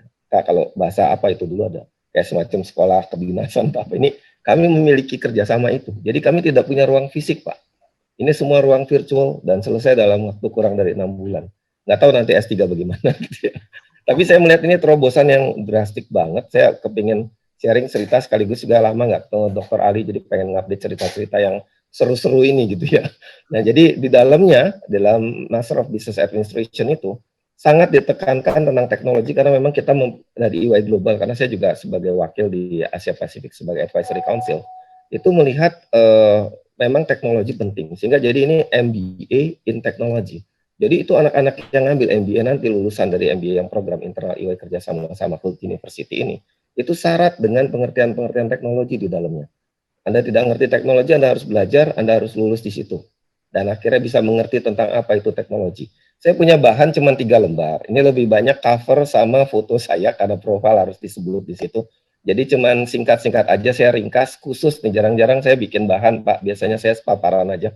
Tapi sekali bikin bahan cuma 2 lembar. Mohon maaf Pak Singgih, Pak Syaiful. Ini tolong di skip aja, kali ini udah dibacakan. Jadi kelihatannya jadi majang foto saya. Nah, di sini ada istilah A, B, C, dan D. Ya, ini satu rujukan dari apa namanya, lembaga internasional ya. Saya lupa apakah itu IFAC ataukah ICIW, tapi saya selalu mengingat istilah-istilah ini ya. Artificial intelligence, blockchain, cybersecurity, dan data analytic. Bisa ada pro dan kontra, apakah masih ada E dan F atau yang lain yang mesti diperhatikan juga, cloud computing ada di mana, it's okay. Ya, tapi kita saya pakai gunakan rujukan ini supaya kita tidak miss dan tidak kehilangan pijakan gitu ya. Jadi yang namanya artificial intelligence, blockchain, cybersecurity, dan data analytic ini situasi yang baru ya. Kalau kita mundur ke belakang 10 tahun yang lalu waktu saya kuliah, dulu pengertian tentang artificial intelligence sangat tipis, sangat sedikit gitu. Jadi saya harus belajar lagi. Blockchain belum ada ya, cybersecurity ya, cybernya aja juga dulu masih begitu, internet segala. Sekarang ada lagi isu tambahan tentang keamanan sistem, keamanan data, keamanan informasi. Jadi tidak mungkin kita bicara yang namanya information quality, termasuk juga accounting information quality. Ini saya bedakannya karena information quality itu dimensinya luas, ada sekitar 22 kriteria. Kalau di kita di accounting kebanyakan kita ngambil rujukan buku-buku SIA ya, sistem informasi akuntansi, palingan cuma 4 lah, maksimal 6, yaitu RATL, saya selalu ingat RATL gitu ya, relevan, akurat, tepat waktu, dan lengkap. Nah itu saja sudah kita tentang kualitas informasi. Benar, itu hanya aspek akuntansinya, tapi ada lagi yang lebih luas lagi ya, banyak tentang truthfulness-nya, believability-nya, dan juga aspek keamanan lainnya, itu harus kita perhatikan ya. Kemudian juga selanjutnya adalah data analytics. Dua-dua ini cukup seksi nih istilahnya ya, analitik juga lagi rame-ramenya, kemampuan analisa ya, karena dia dilengkapi dengan sumber daya baru yaitu data. Ya, sementara kita sudah meyakini dan sering kita bicarakan, data adalah sumber daya baru. Ya, kalau zaman dulu sumber daya alam, SDA, kemudian sumber daya manusia, SDM. Nah, sekarang ada SDD, SDD, sumber daya data. Nah, itu sudah dibuktikan bahwa ada organisasi yang tidak perlu punya banyak physical assets ya, tapi dia punya data, punya application. Lahirlah itu unicorn, saya tidak perlu sebut lagi. Udah demikian banyak. Kalau ditanya mereka punya pabrik, tidak ada. Jadi mereka sangat minim aset ya. Artinya apa? Artinya mereka sangat profitable ya. Mungkin kekayaannya itu adalah kemampuan dia membuat program, Tokopedia misalnya, membuat program, Gojek misalnya, membuat program, banyak yang lainnya ya. Kita bisa, itu juga suatu platform application, dan kekayaannya adalah kombinasi antara program algoritma yang keren dan canggih ini yang menghubungkan banyak orang, sehingga ada marketplace juga di situ, ditambah dengan yang namanya data, yang datanya sangat besar sekali, ditambah lagi kemampuan dia menganalisa data, bukan cuma yang dia dapat di situ, dia gabungkan lagi dengan external data, ada semi-structured, ada lagi unstructured, kita udah harus terbiasa dengan text mining, yang ada di internet, kita bisa searching segala macam, itu memungkinkan kita memiliki kekayaan data yang luar biasa, yang bukan cuma data-data yang seperti kita kenali seperti di perusahaan, data gaji karyawan, data persediaan, data aktif atau tetap, itu sudah jadul. Jadi kita harus gabungkan ke semuanya ini. Pemerintah, organisasi besar, perusahaan besar, ya semua akhirnya banyak menerapkan big data and analytics. Jadi hal-hal seperti ini harus kita kuasai ya, otherwise we will be disrupted. Ya, otherwise kita nggak menjadi relevan ya. Kita diskusi tentang yang namanya blockchain, nanti akan ada triple ledger accounting ya. Kita tahu itu dulu cuma double entry. Nah, jadi ini hal-hal yang mesti dikuasai. Susah ya pasti karena ini konsep-konsep baru ya, dan ada aspek teknisnya. Tapi artinya juga kita harus belajar sedapat mungkin mengerti esensi-esensinya. Bahkan dalam satu discussion yang cukup hangat, bisa dibilang panas, saya terpaksa juga harus mengungkapkan pemikiran-pemikiran ya, bagaimana bisa mentransformasi pendidikan akuntansi dan akuntan di Indonesia dan seluruh dunia juga. Ini kita berperan penting sama Dr. Ali juga sama, dan banyak para pegiat dan pejuang di sini ya, supaya akuntan ini siap bertransformasi menyambut kehadiran teknologi instead of disrupted oleh teknologi. Dan ini perjuangan yang sangat besar kalau kita bicara Indonesia sebagai negara yang masuk dalam 5 besar jumlah negara yang penduduknya paling banyak, akuntannya juga banyak sekali. Ini adalah suatu perjuangan yang besar. Saya bersyukur ini ada hikmah di balik pandemi ini, di mana kita jadi memungkinkan untuk menjangkau orang lebih banyak ya. Kalau dulu saya harus terbang ke Medan, ke Bali, kemana-mana ribet itu ya. Pergi naik pesawat udah habis waktu. Sekarang saya bisa kerjasama IAI dengan UT, saya speak kemarin pesertanya saya kira 1.000, 2.000, enggak 3.000, ternyata 4.300 ya, alhamdulillah. Jadi saya berasa ini sekarang efisien. Ya, kita gunakan untuk campaign supaya pendidikan teknologi ini bisa diserap, dikuasai oleh semua akuntan di Indonesia, tidak terkecuali. Ya. Baik, terus di bawahnya ada digital proficiency, programming basic, dan personal skills, tidak kalah pentingnya. Ya, jadi digital proficiency ini sudah harus kita benar-benar mengerti ya. Jadi dia bukan cuma bicara programming ya. Semua aspek tentang digitalisasi itu harus kita pelajari, kita kuasai. Programming juga dari yang tadi saya bilang itu perdebatan yang cukup panas. Akhirnya kita putuskan saja bahwa di dalam kurikulum pendidikan akuntansi ya, kebetulan saya kuliahnya di UI dan juga mengajar di sana, jadi saya paksakan pokoknya harus belajar programming. Ya mungkin ada 10, 20, 30% orang tidak setuju atau bagaimana, harus ada minimal. Nah, saya dulu mempelajari programming. Jadi kalau kita tidak menguasai programming itu akan sulit ya. Satu language saja cukup, 2 bagus, lebih dari itu silahkan. Karena kita punya kemampuan kok untuk mengerti logic program. Di sana ada if dan segala macam. Itu bukan hal yang sulit ya. Jadi itu sangat bisa dikuasai. Ya bukan berarti kita pengen menerabas memasuki kurikulumnya Fasilkom, tidak. Sekarang namanya programming ini atau digital ini rasanya wajib di semua fakulti, bahkan termasuk di kedokteran, urusan jurusan teknik dan lain-lain. Ya, jadi akuntan juga harus ikut serta di situ ya. Personal skills tidak perlu saya bahas detail. Rasanya ini tidak kalah pentingnya bagaimana terus kita mengembangkan satu keyword dari saya adalah inklusivitas ya. Dalam belajar itu kita harus banyak menyerap ya, jangan hanya menguasai satu bidang saja ya. Saya menggabungkan auditing dengan teknologi, jadilah IT audit. Ya, saya jadi presiden ISAK. Saya akuntan, bukan IT, tapi saya bisa memikirkan kedua aspek itu digabung ya. Dan kita gunakan bukan istilah IT tapi I.S, Information System. Information belong to everyone ya. Information belong to all the profession itu. Jadi tidak ada masalah. Jangan berpikir information itu miliknya Fasilkom, tidak ada urusannya. Yang mereka urusin yang lain-lain juga bisa, urusan infrastruktur, jaringan dan lain-lain. Kita urusin itu namanya business application yang mana sangat penting dan menjadi pembeda competitive advantage organisasi kita dibandingkan lainnya. Dan kita terus bersaing dan bisa menciptakan nilai tambah, memecahkan masalah di masyarakat dan juga customer kita atau klien-klien kita, atau mungkin termasuk kalau di university adalah anak didik kita kan adalah juga dalam apostrophe adalah juga istilahnya bisa dianggap sebagai customer ya, kita harus layani. Oke, saya punya satu slide lagi karena waktunya 30 menit, jadi saya harus singkat dan jelas. Di sini adalah idea ya untuk accounting education innovation. Ya saya mengerti ini saya sedang bicara accounting education, jadi spesifik ke sana, bukan tentang nanti prakteknya. Apa yang bisa kita lakukan adalah memperkaya accounting kurikulum. Tadi saya sudah sampaikan sebagai contoh adalah kita masukkan itu programming, wajib kita kuasai itu R language atau Python atau apa ya, kita pelajari itu, kuasai programming itu. Kedua, cross faculty credits ya. Ini saya merujuk juga kepada kampus Merdeka Guidance Document. Jadi jangan sampai kita nggak cross faculty ya. Saya menyesal di masa lalu itu pendidikannya kayak terkotak-kotak ya. Kalau saya belajar audit tidak ada mata kuliah IT yang cukup dalam supaya saya bisa gabungkan. Kalau mau jadi ahli cyber law harus kuliah fakultas hukum dan cyber kuliah di Fasilkom. Akhirnya ada teman saya kuliah di 2 fakultas ya. Kelabakanlah dia ngurusin pendidikan seperti itu. Jadi mesti ada cross faculty. Ya sayang sekali kalau tidak ada cross faculty ya. Saya pikir university ini kinerjanya harus diukur dari jumlah kegiatan yang terkait dengan cross faculty yang memungkinkan mahasiswa itu bisa belajar lebih banyak lagi, ya, lebih luas lagi, bisa mengawinkan ilmu. Nah dari situlah nanti bisa memperkaya inovasi ya, dan juga mungkin jangan-jangan bisa menghasilkan suatu lapangan kerja baru di situ ya, bioteknologi misalnya. Jadi banyak sekali yang bisa kita. Tapi pada dasarnya teknologi bisa dilekatkan di mana-mana ya. Jadi kita harus inklusif accounting plus yang lainnya, accounting plus yang lainnya. Kemudian nomor 3, professional classroom session. Ya ini jangan lupa rasio antara pengajar yang academician dengan yang practitioners ya, bukan karena saya orang practitioner terus jadi bicara begini, enggak. Saya teringat kunjungan saya ke Rutgers University di Amerika, itu profesornya sangat dekat dengan Big Four, dia bicara langsung tentang apa yang Anda butuhkan, saya teliti. Anda pengen audit stock taking pakai drone, saya teliti bagaimana itu bisa diadopsi, bagaimana itu bisa diimplementation. Jadi penelitian ini semuanya sangat relevan untuk memecahkan permasalahan yang nyata yang ada di di lapangan ya. Jadi memang saya ngerti ini istilah novelty segala macam ini kadang-kadang kita bermain urusannya dimensinya dirubah, measurementnya dirubah, itu sudah selesai.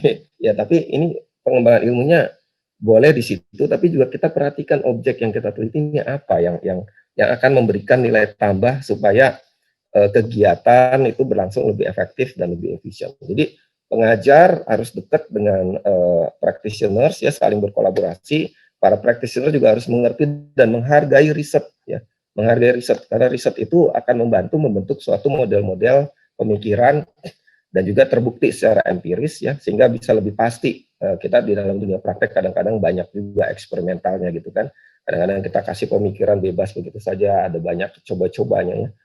Tapi kalau kita menggunakan pakem-pakem penelitian itu akan lebih teruji. Jadi sama-sama dua pihak ini adalah suatu kekayaan supaya bisa menghadirkan riset yang memang menjawab kebutuhan bisnis. Bahkan dalam satu reference yang saya baca itu di universitas atau di fakultas itu sebaiknya ada yang namanya practitioners committee, ya, komite practitioner yang nanti dia akan memfilter kalau ada usulan penelitian dari S1, S2 atau S3. Ini si practitioner committee akan bilang ini jangan diteliti, ini nilai-nilainya rendah dari segi manfaat terhadap dunia prakteknya. Ini kalau cuma berputar-putar di situ saja nilainya rendah, dan itu saya perhatikan novelty-nya di sini yang memang saya perhatikan kebanyakan mungkin pada pengen cepat lulus gitu kan ya. S2 pengen cepat lulus, S3 pengen cepat lulus. Saya pikir itu ya tidak apa, memang suatu expectation, cuman bisa cepat lulus tapi juga tepat dengan sasaran penelitiannya dan bermanfaat besar buat memecahkan masalah baik di masyarakat ataupun di bisnis. Nomor 4 adalah fokus pada digital business ya. Itu udah jadi mata kuliah, bahkan menjadi mata kuliah nih digital business. Saya rasa nanti akan sama semuanya ya di mana-mana ya. Kemudian soft skill development ya, ini tidak kalah pentingnya, leadership and communication ya, apalagi sekarang nih perlu dilatih di tempat supaya next gen ini bisa memiliki skill leadership skill ya. Memang ini tidak bisa hanya dipelajari di tempat kuliah, makanya nanti pada saat mempelajari leadership and communication harus banyak kegiatan-kegiatannya ya.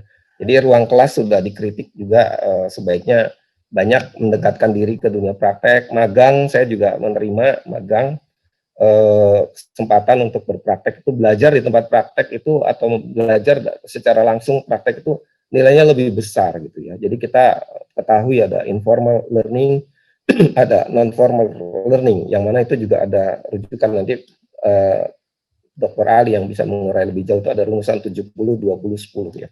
Itu kita harus memperhatikan itu ya. Jadi pada saat dalam proses pengajaran membiarkan anak-anak ini ekspos ke dunia nyata ya, ikut magang kalau perlu 2 kali. Saya dengar sekarang 2 kali magang, 3 bulan dan 3 bulan di tempat berbeda. Itu akan sangat bagus sekali. Begitu dia lulus, dia udah siap dalam bekerja. Terus ada reference, ini slide terakhir saya jadi tidak terlalu banyak.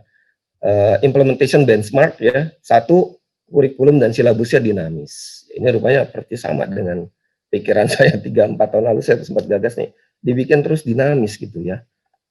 Nggak apa-apa dirubah, jangan kalau dulu-dulu ngerubah kurikulum takut dimarahin sama yang bikin kurikulum. Nggak apa-apa, ini kurikulum dibangun bersama gitu kan. Mahasiswa juga punya hak dia sebagai stakeholder dalam tanda kutip untuk menyatakan ya pandangannya sebaiknya kurikulum gimana. Jadi kayak kita biasanya kan kalau ngebangun suatu solusi ya, produk atau jasa kan kita tanya kepada customernya juga ya. Apa harapan-harapannya dia kan. Nggak apa-apa kita pertimbangkan. Kedua, cross academic unit course and project ya. Ini academic unit dia diberikan kesempatan broad selections of elective cross academic unit course and project ya. Jadi kesempatan ini akan membuat dia menjadi bisa menguasai lebih banyak lagi. Memperbanyak lagi. Nomor 3, seminar-seminar dan conference yang memberikan kesempatan untuk ada interaction seperti ini ya, dan juga banyak yang lain. Saya salut dengan panitia ini mengadakan kegiatan-kegiatan ini, pastinya sangat bagus sekali ini. Nomor 4, embedded digital material on courses. Jadi dalam courses atau pendidikan-pendidikan ini kita masukkan selalu ya. Kalau marketing, digital marketing. Ya. Kalau audit, gimana audit berbasis teknologi? Ada technology based auditing techniques. Dulu kita kenal dengan istilah KATS ya.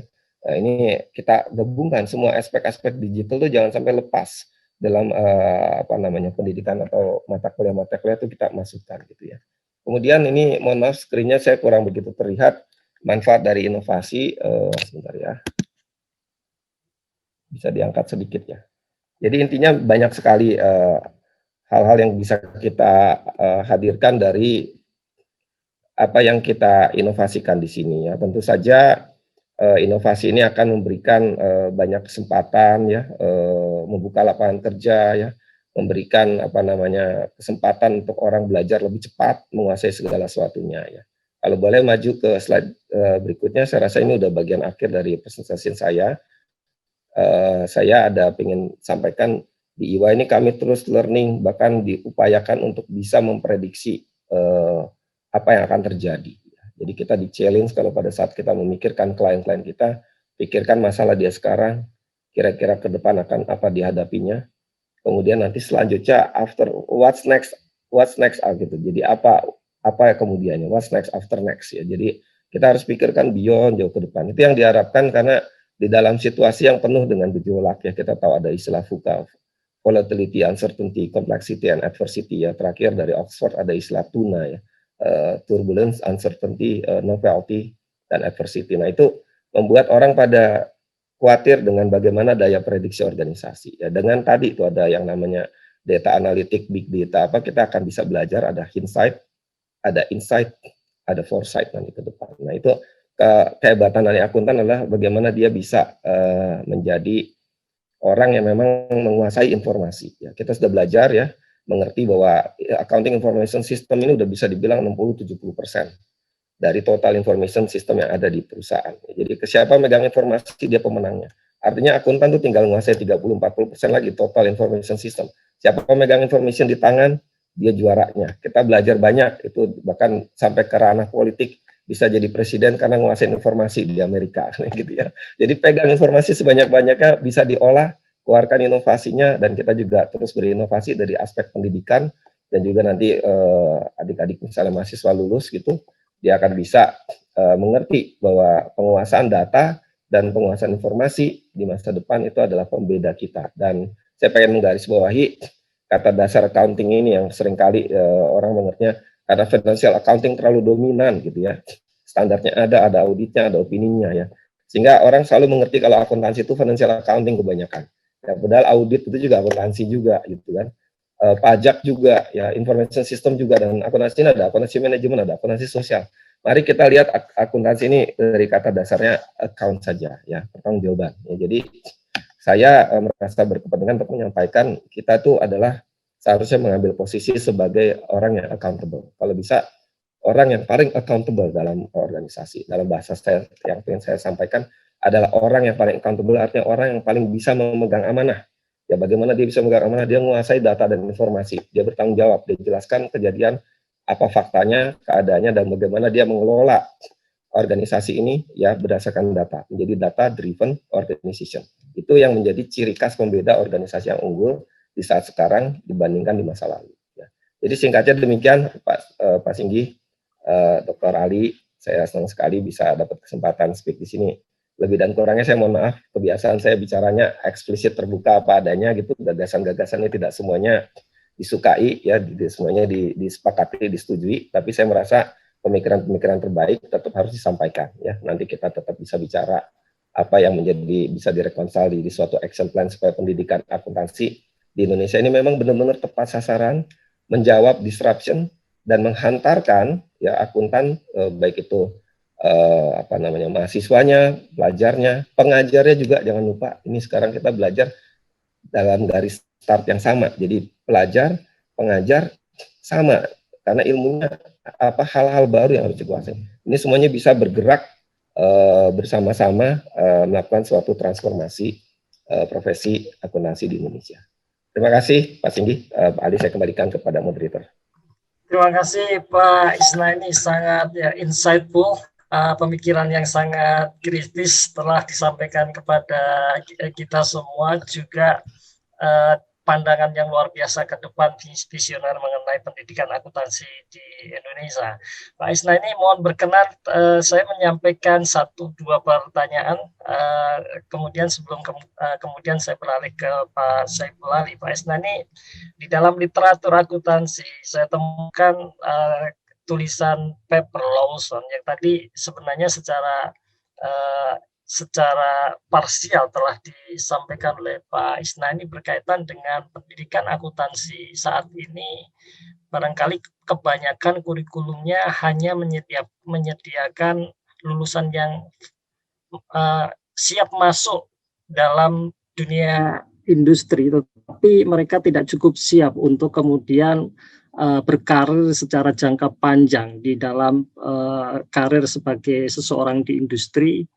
Dan yang kedua, bahwa tidak sedikit mereka hanya berfokus betul di financial accounting, sehingga sebenarnya wilayah yang luas di akuntansi ini belum tercover. Pertanyaan spesifik yang saya aturkan ke Pak Isnaeni adalah sebenarnya dalam konteks kebutuhan industri, apakah memang kampus ini dengan kurikulumnya yang saat ini ada, itu benar-benar bisa mencukupi baik dari sisi first entry level maupun dalam konteks long term untuk bisa berkarir dalam pandangan Pak Isnaeni saat ini?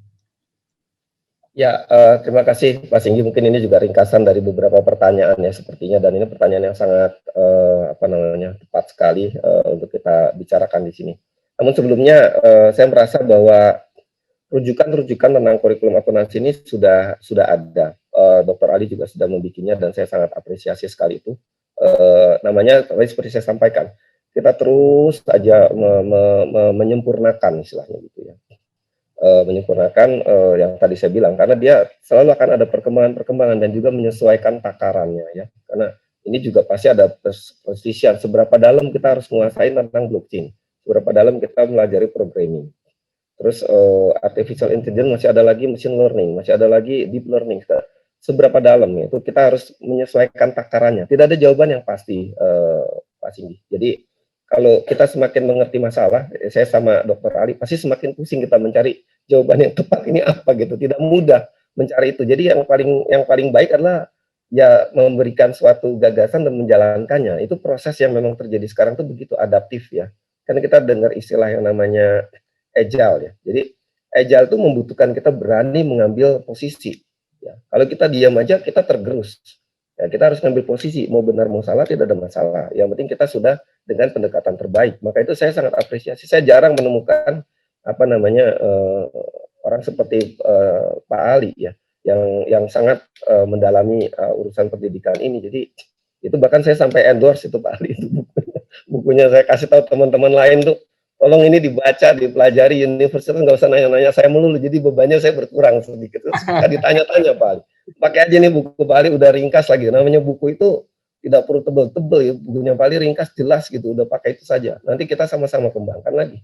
Itu sudah jauh lebih bagus daripada yang saya cari-cari yang lainnya tidak ada yang lengkap gitu ya. Jadi terus tadi mengenai masa berlaku, saya pengen cerita lah terus terang aja, saya belajar akuntansi waktu kuliah ya. Tapi sebenarnya saya belajar kapan? Saya belajar waktu seminggu pertama masuk EY, itu ada training seminggu, saya tidak dibolehkan kerja Pak. Saya dimasukin ruang training dulu 1 minggu. Disitulah saya belajar auditing, bukan waktu di kelas gitu. Waktu di kelas kuliah auditing basic, auditing lanjutan, saya lupa Pak. Begitu masuk, ini kertas kerja ada, oh begini. Jadi ini banyak hal-hal prakteknya, kalau kita nggak banyak praktikumnya tentang auditing, accounting ini, akan repot. Ya. Nah terus kedua, memang kita bicara tentang teknologi, tapi jangan lupa juga ada ilmu-ilmu yang masih cabang-cabang ini masih bisa berkembang pesat ya.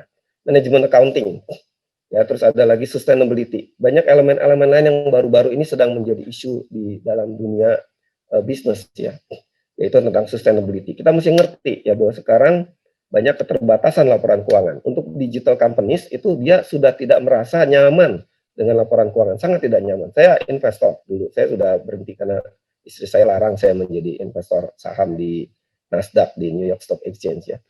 Tapi pada saat dulu itu saya hampir 3-4 tahun tuh, saya membaca laporan keuangan, cuma mungkin hanya 20% dari pertimbangan saya, 80%-nya saya membaca informasi laporan non keuangan. Apa itu? Adalah rate of innovation, ya adalah bagaimana strategi dia launching produk, itu ada di laporan tahunan. Ya, dan ini sekarang kita di-challenge terus untuk bisa menilai perusahaan yang sesungguhnya. Ya, semuanya banyak kalau kita melihat total aset itu tidak sama dengan nilai perusahaan. Maka itu kalau dia go public itu selalu ada premiumnya. Nah itu jadi ada jarak, sehingga kalau kita sebagai pemegang saham atau investor, kita tidak bisa hanya mengandalkan laporan keuangan. Sudah semakin limited dia punya nilai gitu, dengan banyak keterbatasan. Ya, ini tentu kalau dosen financial accounting pasti akan banyak discussion seru, debat tentang ini. Tapi buat saya bicara apa adanya. Saya sebagai investor, saya akan baca itu laporan tahunan. Kalau laporan keuangan sekelebat saya lihat, ya udahlah, tidak bisa diapa-apain, itu adalah refleksi masa lalu, posisi sekarang. Dia tidak punya daya prediksi kan gitu. Saya harus membaca soliditas manajemen, leadership-nya, CEO-nya, inovasinya, segala macam, bagaimana network and distribution, kapan dia akan launching produk, itu sangat menentukan. Jadi kita sudah mengerti, dan financial accounting juga memiliki pendekatan, yaitu menyusun standar untuk mencatat yang namanya intangible asset. Ya, kalau boleh tanya saya secara personal, apakah saya puas? Saya happy. Tapi saya tidak puas dalam pengertian itu belum mencerminkan keseluruhan kekayaan intangible. Bayangkan ya, di sini universitas kita, ini nilai intangible-nya besar karena ada alumninya. Sudahkah bisa tercermin dalam neraca? Tidak mungkin. Yaitu kekayaan besar yang dimiliki oleh universitas, memiliki alumni yang hebat. Itu tidak bisa di jurnal debit kreditnya, ya kan, loyalitasnya, ya segala macam, nilainya segala macam tidak bisa. Ya. Jadi kita punya keterbatasan dalam hal pencatatan dan pengukuran. Kalau bicara laporan keuangan saja, maka itu kita bicara tentang integrated reporting nanti ke depannya. Itu akan bisa memberikan gambaran. Itu juga masih suatu journey yang panjang. Mudah-mudahan ini jawaban saya juga secara tidak langsung address other question Pak Singgih, karena waktunya panjang, setiap kali session biasanya pertanyaannya bermunculan, dijawab 1 muncul 3, dijawab 3 muncul 5, jadi nggak selesai. Nanti kalau ada sisa-sisa, saya minta tolong Dr. Ali jawab. Betul Pak Isnaeni, terima kasih banyak. Memang di Q&A telah ada daftar pertanyaan yang diadres ke Pak Isnaeni. Mohon berkenan ketika Pak Isnaeni masih ada kesempatan waktu. Namun sepenuhnya kami serahkan kepada Pak Isnaeni. Kami sangat berharap Bapak masih beserta dengan kami, tapi sepenuhnya akan saya serahkan kepada Bapak apakah masih bisa bersama kami, bersama 280 partisipan yang ada di sini, sembari kita menyampaikan kesempatan kepada Pak Ali, kemudian kembali ke sesi tanya jawab. Ya, mungkin untuk baiknya Pak Singgih, ini saya merasa nggak enak juga harus mengambil kesempatan pertama karena saya di sini kan tamu ya, jadi Pak Ali harus diberi kesempatan untuk menyampaikan pemikiran terkini yang saya juga sebenarnya nantikan. Jadi jadwal saya bergeser Pak, sehingga saya bisa menanti di sini, nanti di akhir juga saya sembari ingin mendengarkan pemikiran terbaru dari Pak Ali. Ya. Sangat terima kasih dan kami apresiasi Pak Isnaeni atas kesempatan yang diberikan kepada kami Pak Isnaeni. Baik Pak Syaiful Ali, kini Pak Syaiful Ali akan menyampaikan beberapa hal mengenai pemikiran beliau untuk inovasi di pendidikan akuntansi. Namun sebelumnya perkenankan saya menyampaikan secara sekilas mengenai Pak Ali, CV Pak Ali. Beliau dosen Fakultas Ekonomika dan Bisnis Universitas Gadjah Mada, lulus dari PhD dari Queensland Business School Australia dengan major Accounting Information System, sehingga sangat cocok dengan topik kita hari ini. Ketertarikan beliau juga di bidang information system, termasuk IT, assessment government, international accounting, internal audit, governance. Beliau juga memiliki sejumlah pengalaman yang sangat lekat dengan bidang atau area accounting information system. Di sana mengajar data analytics, accounting information system, sistem informasi teknologi, bahkan pada level corporate governance dan forensic accounting. Karya beliau terefleksikan di dalam berbagai jurnal internasional yang saya kira ini menjadi pemikiran yang mendalam untuk bisa mempublikasikan hal-hal yang sangat penting di dunia akademisi dan butuh pemikiran. Beliau berhasil misalnya publikasi di International Journal of Accounting Information System dan sekian banyak publikasi internasional yang tidak saya bisa jelaskan satu persatu. Kemudian book chapter sebagaimana dimention Pak Isnaeni tadi, beliau juga mengarang beberapa buku yang sangat memberikan nuansa bagi pendidikan akuntansi di Indonesia. Saat ini beliau juga sedang menjabat sebagai Direktur Keuangan di Universitas Gadjah Mada. Tanpa memperpanjang lagi bahasan yang saya berikan mengenai background Pak Ali, saya berikan kesempatan untuk Pak Ali menyampaikan beberapa slide, saya ikuti dengan 1-2 pertanyaan, kemudian saya akan mengundang kembali Bapak Isnaeni untuk bergabung dan berdiskusi dalam tanya jawab dengan partisipan. Silakan Pak Ali, waktu kami berikan. Terima kasih Pak Singgih untuk kesempatannya. Selamat pagi Pak Isnaeni, senang sekali ketemu Bapak lagi. Walaupun online, Pak Isnaeni ini kalau saya ikuti Instagramnya multi talented ini ya, praktisi, akademisi, musician ya. Wah, ini pengarang buku, pengarang novel juga komik tuh ya tentang COVID, luar biasa. Senang sekali bisa berinteraksi dengan Pak Isnaeni. Izin menambahkan apa yang tadi disampaikan oleh Pak Isnaeni, saya akan sedikit share materi saja. Tidak akan saya tampilkan semua. Mohon izin, apakah sudah bisa dilihat ya? Bisa Pak Ali, sangat jelas, terima kasih. Ya, terima kasih. Bicara tentang inovasi di pendidikan akuntansi di Indonesia, saya kira sedikit banyak saya kira sudah banyak perkembangan yang terjadi ya yang ada begitu. Tapi saya ingin cerita sedikit overall masih terkait sebenarnya isi dari buku yang saya pernah tulis itu ya, yang saya kira masih perlu terus dipastikan mungkin ya bisa dilakukan di banyak program studi sebenarnya. Kemudian ada sedikit juga insight dari riset saya yang terakhir terkait dengan efektivitas e-learning di Indonesia dan informasi yang lainnya. Ini kemarin saya lihat laporan ini ya, The Future of Job Reports 2020 dari World Economic Forum. Di sini kok masih konsisten ya bahwa terjadi akselerasi percepatan adopsi teknologi. Kita bicara cloud computing, big data, e-commerce, bahkan sudah mulai masuk fokus ke security, encryption, robot, non-humanoid robots, dan AI, artificial intelligence. Tadi Pak Isnaeni sudah bicarakan tentang revolusi industri 4.0 lah ya. Jadi ada beberapa akronim tadi, ABDC tadi ya. Nah, kemudian di era COVID ini, hasil studi menunjukkan bahwa adanya pergerakan teknologi yang juga memang cepat, ditambah dengan COVID-19 ini ada disebut dengan double disruption. Double disruption itu artinya COVID membuat bisnis proses menjadi berubah drastis ya. Bahkan ada yang bercanda bilang bahwa yang mendrive digital transformation di dalam organisasi itu sebenarnya bukan top management, tapi COVID gitu. Jadi hampir semua. Sekarang mungkin teller bank mungkin tidak ada lagi mungkin atau sangat sedikit ya, semua sudah cashless transaction. Di UGM ini juga semua sudah mulai cash transaction, SPJ juga sudah online misalnya. Kemudian COVID juga membuat terjadi resesi ekonomi. Ya, resesi ekonomi ini akan berdampak kepada efisiensi. Jadi organisasi akan banyak fokus kepada efisiensi. Nah, ini yang membuat existing job ini menjadi tanda tanya besar ya. Jadi diprediksi katakanlah 4-5 tahun ke depan terjadi transformasi pekerjaan, bisnis proses, pekerjaan, jobs dan skill yang dibutuhkan. Tenaga kerja sekarang yang ada sekarang ini diharapkan untuk beradaptasi tadi yang disampaikan oleh Pak Isnaeni tadi. Ada proses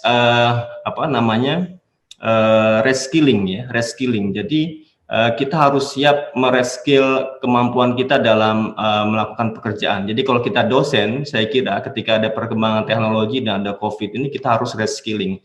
Contoh sederhana tadi ya, yang tadinya mengajar kita offline, sekarang kita harus reskilling, kita harus mampu mengajar menggunakan jaringan internet ya, online. Ini adalah contoh adanya reskilling dan yang lain-lain nanti kita bisa lihat. Masih menurut report ini ya, di 2025 85 juta pekerjaan akan displaced ya. Displaced artinya ada banyak perubahan, ada interaksi antara human dan machine. kemudian ada 97 juta pekerjaan baru yang muncul, ya, yang lebih adaptif, ya, interaksi antara human, machine, dan algoritma. Jadi kalau kita lihat di dalam konteks akuntansi misalnya, kalau ini ya, kita bisa melihat bahwa mungkin akuntan tidak akan hilang, ya, auditor tidak akan hilang, tetapi bisnis proses pekerjaan akuntan itu akan berubah gitu. Tadi Pak Isnaeni bilang ada auditing, audit IT, ya, blockchain, kemudian ada big data analytics. Ini suatu yang lazim kalau kita bicara di Big Four, bahwa misalnya kemampuan big data analytics itu sudah diminta oleh klien di Big Four di negara maju. Kalau nggak salah satu Big Four di UK misalnya, mereka sudah mulai melakukan yang namanya audit algoritma blockchain gitu. Jadi blockchain algoritmanya yang mengaudit siapa? Nah, sayangnya yang mengaudit itu bukan akuntan tapi orang IT, ya. Nah, ini yang saya kira ini PR besar di dunia pendidikan akuntansi, ya, bagaimana kita bisa meningkatkan skill, kemampuan lulusan akuntansi dalam konteks teknologi informasi ini. Nah, tetapi juga kita bisa lihat di sini bahwa soft skill tetap diperlukan, ya, critical thinking, problem solving, kemudian ada self management, ya, active learning, resilience, stress tolerance, ini dianggap penting juga, dan ini saya kira konsisten begitu. Kalau kita lihat misalnya dalam konteks big data, ya, mungkin kita tidak harus terlalu worried atau khawatir bagaimana kita mengolah data, karena ada data scientist-nya. Ya, tetapi yang paling penting dalam misalnya siklus big data, misalnya yang pertama adalah defining the right question, gitu, finding the right problems. Nah, itu yang diperlukan. Critical thinking itu yang diperlukan di awal, baru nanti akan men-trigger langkah-langkah berikutnya, yaitu adalah misalnya menentukan datanya ada tidak, lalu bagaimana mengolah, dan seterusnya. Jadi ini yang mungkin di dalam konteks pendidikan, inovasi pendidikan harus ada di dalam kurikulum kita. Saya kira itu ini cepat saja Pak Singgih, ini adalah saya melihat jam juga sudah hampir mendekati akhir. Ini adalah summary dari isi buku saya tidak akan banyak cerita, bahwa memang kita masih punya PR intinya, ya, bahwa kurikulum kita kira-kira mungkin, ya, 75% belum siap untuk mengantisipasi inovasi di dalam teknologi ini. Kita harus masih banyak PR ini. Ini beberapa hasil, ya. Ini mata kuliah yang terkait revolusi industri, kita bisa lihat ada beberapa yang hitam-hitam itu yang tidak ada di dalam prodi kita. Cloud computing, big data, blockchain tidak ada. Internet of Things, ya, dan seterusnya. Ya, kita bisa lihat kalau yang tadi ya Excel tingkat lanjut saya senang, ya. Yang ini di awal di sesinya yang International Perspective, ya, yang dari kalau nggak salah UAAER, juga dia bilang bahwa walaupun kita menganggap Excel itu sesuatu yang given, ya, yang mudah, ternyata memang itu penting tuh di secara struktur ada di dalam kurikulum kita, gitu. Kita tidak bisa bilang bahwa mereka itu jago semua pegang gadget segala macam, tapi belum tentu Excelnya bagus, gitu. Ya, ini yang memang saya kira konsisten, ya, dengan yang ada di studi di Australia tadi. Kemudian ini beberapa mata kuliah yang tidak ditawarkan atau bahasa pemrograman tadi Pak Isnaeni bilang, ya, bahwa kita mungkin masih perlu, ya, walaupun ada perdebatan apakah kita harus bisa sampai ke programming atau tidak. Masalahnya adalah karena muatan kurikulum kita itu sudah padat, ya. Jadi kita mau taruh di mana lagi, gitu. Kecuali kalau kita mau meng-adjust beberapa mata kuliah atau isinya. Nah, itu PR, ya, bagi kita, ya. Itu kemudian yang lain saya kira masih banyak. Saya mungkin tadi format kita kan lebih banyak tanya jawab, ya, Pak Singgih, ya. Betul, Pak Alif. Ya. Jadi ini kan akan saya skip. Ini buku yang saya tulis, dan memang saya senang sekali Pak dapat apresiasi lah dari banyak pihak begitu terkait itu. Nah, ini hasil riset saya terkait yang terakhir, ya, untuk yang e-learning, efektivitas e-learning. Jadi memang kita masih punya PR juga, ya, terkait proses pengajaran ini. Ini beberapa hal, misalnya masih lebih memilih mengajar secara online itu mungkin yang setuju hanya 40%, ya, yang setuju. Yang lainnya belum, gitu. Jadi ini challenge kalau kita mau bicara inovasi, ya. Kemudian tidak confidence kalau mengajar online ya. Itu hanya ya yang percaya mungkin hanya yang convenient hanya 30% misalnya. Kalau yang termotivasi mengajar online menggunakan e-learning sekitar 38%, yang lainnya tidak termotivasi. Nah, ini memerlukan beberapa diskusi ya, strategi apa yang penting yang perlu kita berikan atau kita implementasikan. Yang lain saya tidak punya banyak waktu. Ini pernah juga saya sampaikan juga sebenarnya di riset di webinar sebelumnya. Saya kira itu Pak Singgih, sedikit highlight dari saya. Terima kasih. Terima kasih Pak Ali. Sebelum kita ke dalam sesi question and answer beserta partisipan, satu pertanyaan ke Pak Ali dan kemudian kita mengundang kembali Pak Isnaeni untuk bergabung dalam Q&A. Secara umum Pak Ali tadi mengikuti apa yang disampaikan dalam perspektif internasional yang kemudian memunculkan pertanyaan menurut pendapat Pak Ali, apakah pada level saat ini sebenarnya Indonesia tertinggal dari sisi pendidikan, baik itu dalam konteks kurikulum ataupun pengakomodasian teknologi informasi ke dalam kurikulum dalam hal usaha untuk memenuhi kebutuhan yang ada di pasar, di dalam industri dan atau perusahaan. Sempat disebutkan tadi pada sesi internasional, bahkan mereka tidak sedikit karena mengejas kurikulumnya pada level bahwa sebelum lulus pun kemudian sudah ada tawaran pekerjaan bagi mereka. Kita di dalam kampus sebenarnya juga menginginkan itu, tetapi apakah memang ini sebenarnya sesuatu yang masih menjadi impian atau pada level tertentu sudah mencapai tahap yang cukup menggembirakan atau kemudian lebih pada harus ada usaha yang lebih banyak yang harus kita lakukan untuk itu. Monggo Pak Ali. Ya, terima kasih Pak Singgih. Saya kira kalau kita bicara perkembangan teknologi informasi dalam konteks akuntansi banyak sekali ya. Tapi saya mau highlight satu saja yang menurut saya perlu untuk kita sadari kepentingannya, ialah kemampuan untuk data analytics ya. Data analytics atau big data analytics ini ada sedikit perbedaan sebenarnya, tapi esensinya adalah data analytics. Dan ini skill data analytics ini menjadi, kalau kita lihat misalnya di internet ya, coba dicek survei dari Society of Information Management ya, 11 tahun terakhir ini ranking 1 terus ya, bahwa industri spend a lot of money untuk data analytics, business intelligence. Mereka sangat butuh sekali. Tapi coba kalau kita lihat di Indonesia dalam konteks akuntansi, pendidikan akuntansi, kita lemah sekali di sini. Saya ingat saya presentasi di atau ikut conference ya di AAA ya di Chicago 2015. Nah, di sesi itu ada presentasi dari dosen di US, cerita tentang pengalaman mereka mengajarkan data analytics 2 tahun berjalan. Jadi kira-kira 2013 mereka sudah mulai memikirkan itu. Jadi kalau kita lihat sekarang dengan hasil survei saya itu ya, kira-kira kita ketinggalan banyak Pak Singgih, kira-kira mungkin 7-8 tahun seperti itu. Kemudian kalau kita lihat di Singapura, ya di Singapura itu Singapura udah lebih maju lagi kalau kita bicara data analytics, sudah di-combine misalnya dengan machine learning, dengan artificial intelligence.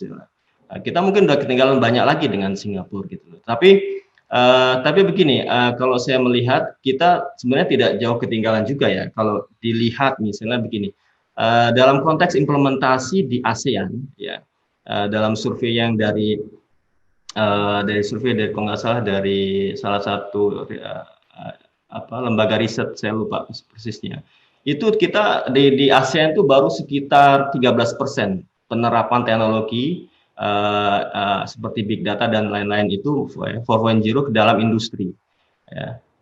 Pendidikan kita juga masih rendah dalam konteks itu. Jadi kita ya tidak ketinggalan banget lah kalau kita target pasarnya memang ASEAN gitu ya, target lulusan kita. Kita nggak ketinggalan. Jadi ya harapannya kita catch up lah. 2 tahun ke depan ini kita harus kerja keras catch up gitu. Dalam konteks itu gitu ya. Jadi padahal kalau dia di lapangan sangat dibutuhkan ya, sangat dibutuhkan sekali. Tapi memang kalau di dunia praktek kita belum kelihatannya belum banyak gitu ya. Saya pernah ngajar kelas UGM ya, kelas Jakarta yang profesional ya, yang akhir pekan. salah satu job desk dia adalah data analytics ya. Saya tanya apakah sampai menggunakan Python, R programming misalnya, itu bahasa-bahasa pengolahan data. Dia bilang enggak gitu. Baru tahapan Excel dan kombinasi Excel dengan database yang sudah ada misalnya ya. Artinya apa? Memang kita masih rendah, tapi saya melihat kita harus cepat gitu. Karena kalau kita bicara teknologi, kita bicara percepatan akselerasi yang sifatnya eksponensial gitu ya. Kita tidak bicara sifatnya linear changes gitu, tapi eksponensial. Gitu Pak Singgih. Terima kasih. Terima kasih Pak Ali. Kita kembali mengundang Pak Isnaeni untuk bergabung bersama forum ini untuk menjawab beberapa pertanyaan barangkali yang menjadi ketertarikan para partisipan kita hari ini. Mohon ditampilkan di sana ada 3 pertanyaan terpampang. Yang pertama, dari 3 hal yang dibutuhkan siswa, digital proficiency, programming basic, personal skill, poin apa yang menjadi prioritas? Monggo barangkali Pak Isnaeni kami berikan kesempatan terlebih dahulu. Ya, mungkin pertanyaan, terima kasih Pak Singgih. Pertanyaan dari Nona Jane ya. Sebenarnya udah diringkas jadi 3 gitu. Jadi mohon jangan ditanya prioritasnya lagi karena ini udah disusun jadi 3. Saya agak kewalahan untuk meringkas kembali mana yang menjadi prioritas karena kalau lihat personal skill nanti saya tidak masukkan jadi masalah. Programming basic sudah hal yang jadi penting, digital proficiency juga ya. Kalau mungkin melihat ini mungkin digital proficiency ini ya paling enggak ya benar-benar harus diberikan ilustrasi lah ya supaya orang paham konteks digital. Karena gini, yang menjadi kekhawatiran kan adalah satu pekerjaan, satu proses itu diotomatisasi atau menjadi ada suatu proses robotik gitu ya. Nah disitulah kita akan hilang itu kesempatannya. Ya, nah jadi kita harus mengerti posisi-posisi yang tidak bisa kita terus-menerus berada di situ ya.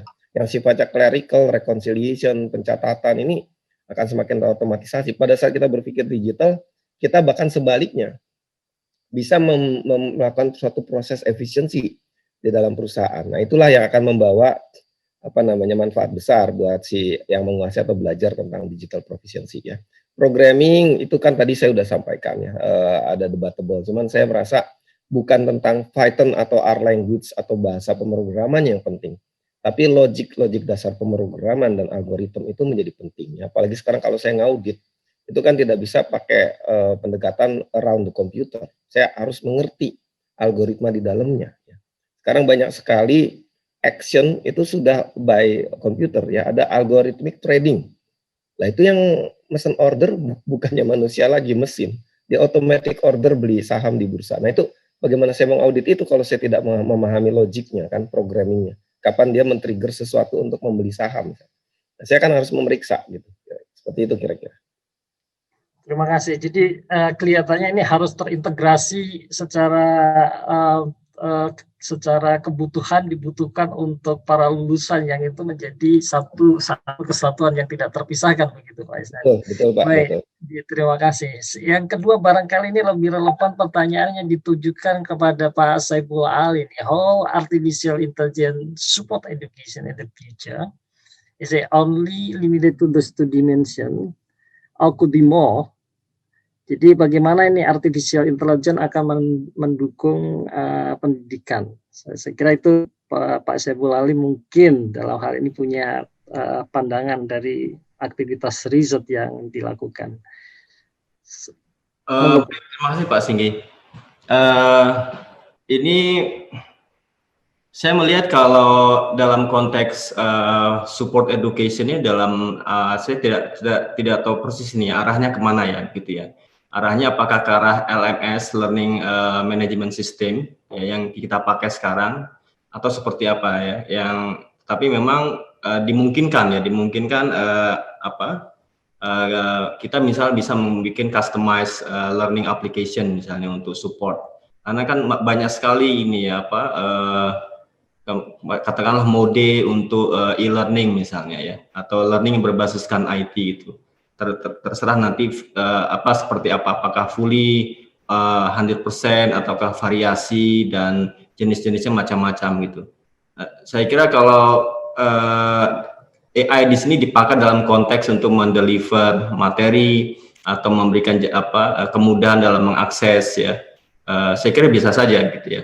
Seperti tapi memang kita harus hati-hati juga mungkin karena terkait dengan mungkin dampak yang tidak kita inginkan dari penggunaan AI ya untuk education itu yang perlu diantisipasi juga.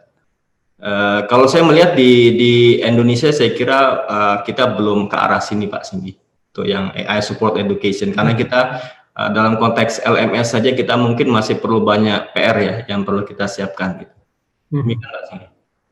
Baik, terima kasih Pak Ali. Saya kira dari Bu Teresia betul beberapa universitas barangkali yang saat saya mengikuti satu sesi conference juga menerapkan artificial intelligence untuk mendukung pendidikan, dalam artian misalnya mereka memiliki software yang diletakkan kepada komputer yang selalu berkomunikasi dengan student. Disitulah kemudian software ini akan menangkap kebiasaan dari student, kemudian dia akan kemudian terus belajar dari student itu, termasuk kemudian student selalu feeding material bahwa semester ini saya kuliah berapa kali, kemudian materi ada di buku ABC, kemudian saat belajar pun dia berkomunikasi, can you please open chapter 1, I want to prepare for tomorrow class, for example. Kemudian di sana muncul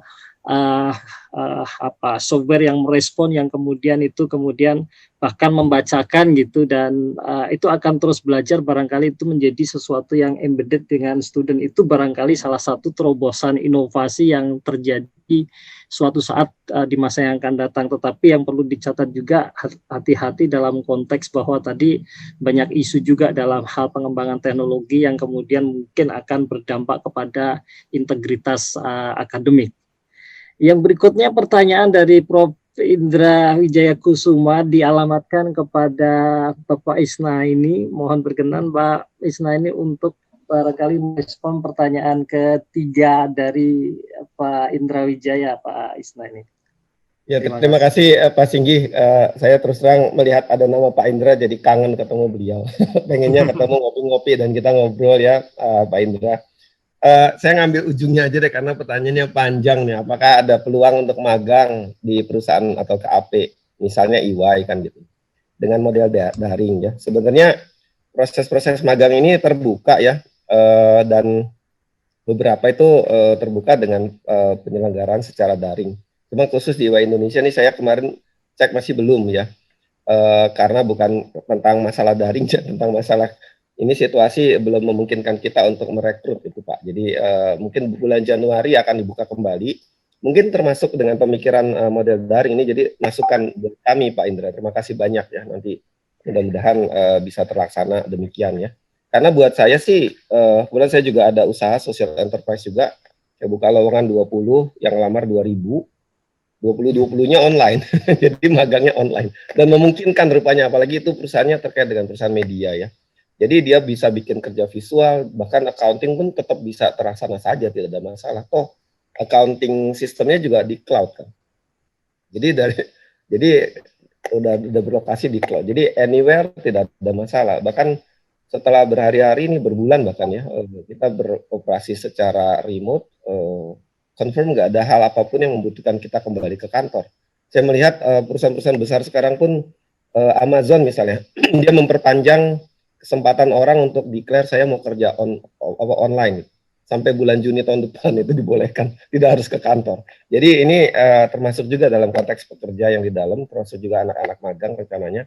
Saya rasa banyak pekerjaan yang sangat dimungkinkan untuk bekerja secara online gitu ya, tidak harus going to the physical location gitu.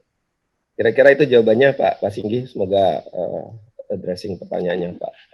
Pak Indra.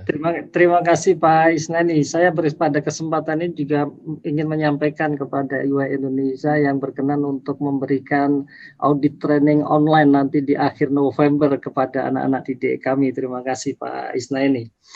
Ya, Baik, selanjutnya untuk mungkin slide ini adalah slide yang terakhir pada kesempatan sesi kita hari ini. Ada pertanyaan yang berasal dari Pak Aditya Nugraha.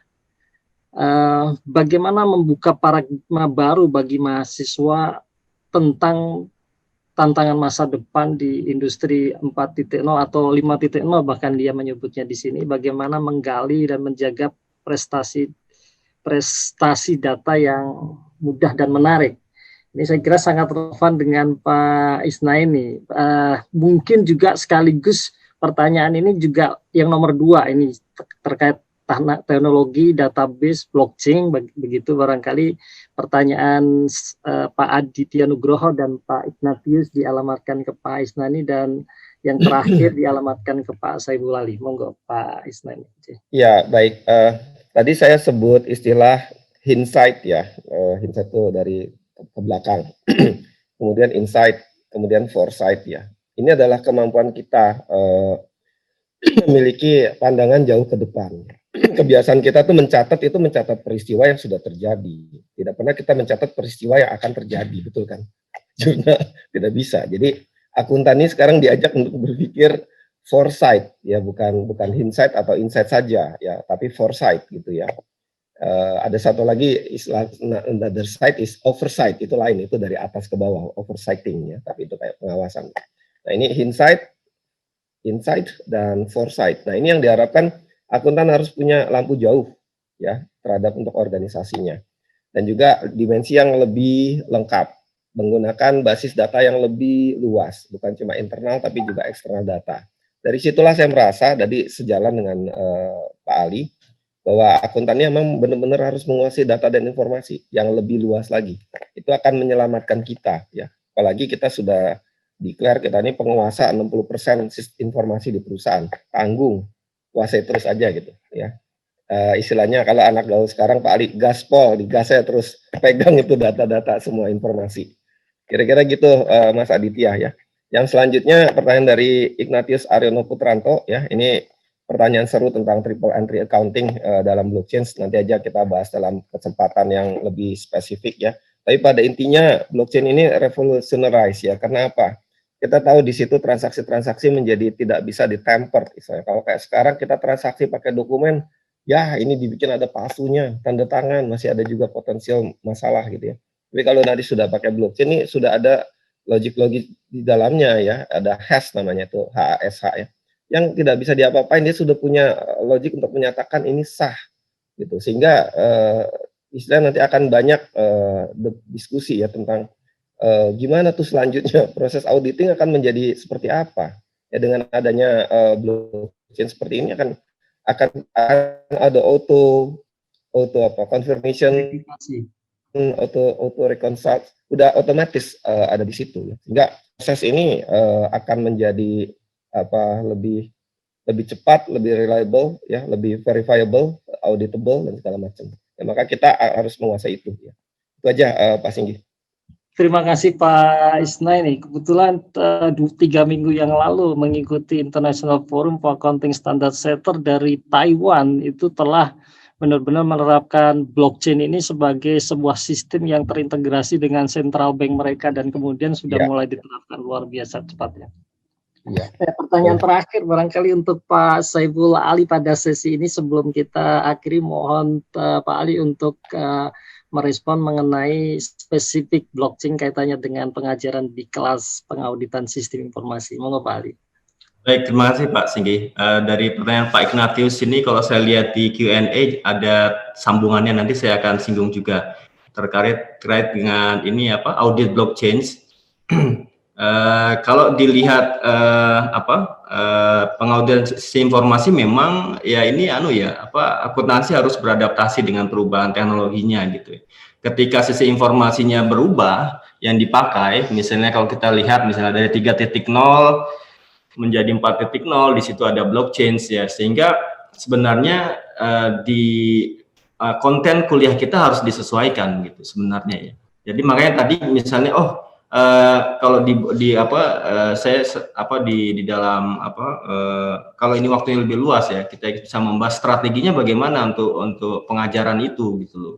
Apakah bisa misalnya kita kolaborasi? Nah ini yang pertanyaan tambahan dari Pak Ignatius adalah kolaborasi bisa tidak dengan fakultas lain? Itu sangat bisa ya. Jadi itu kalau dari hasil riset saya itu kombinasi yang paling baik ya adalah kombinasi antara dosen pengajar akuntansi dengan IT misalnya ya, atau dengan MIPA misalnya.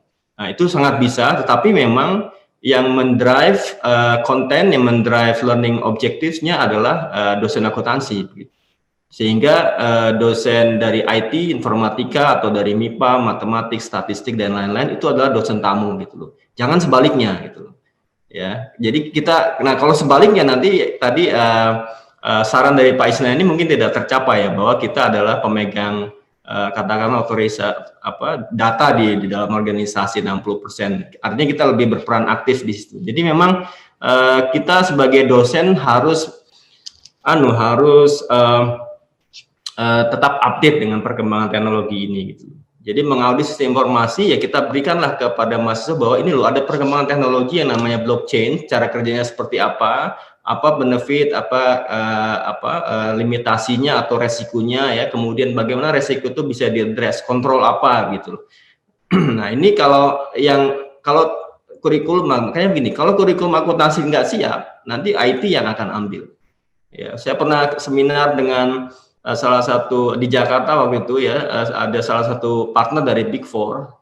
Sekarang memang lulusan akuntansi itu adalah sebagian besar adalah workforce untuk kami di dalam KAP masuk. Tapi tidak ada yang menjamin bahwa 2-3 tahun ke depan, 5 tahun ke depan ini akan seperti itu terus gitu. Ketika tuntutan klien kami berubah, ya cara mengaudit kami berubah. Ya tentu saja input yang kami cari adalah yang bisa mengadaptasi, mengadres kebutuhan itu gitu. Sehingga kalau itu nggak ketemu ya dia akan cari yang lain gitu, orang IT dan seterusnya. Jadi ini kita memang mau nggak mau lah ya, kita dari pendidik akuntansi kita harus adaptif dengan perkembangan teknologi informasi yang ada. Demikian Pak Singgih. Baik, terima kasih luar biasa sharing yang telah diberikan oleh Pak Isnaeni dan Pak Syaiful hari ini. Kami mengucapkan terima kasih yang sebesar-besarnya atas sesi yang telah diberikan, baik presentasi maupun dalam bentuk insight melalui tanya jawab yang telah dijawab oleh Pak Syaiful dan Pak Isnaeni. Selanjutnya mohon maaf untuk peserta yang lain yang telah memberikan pertanyaan tetapi tidak terjawab pada kesempatan kali ini.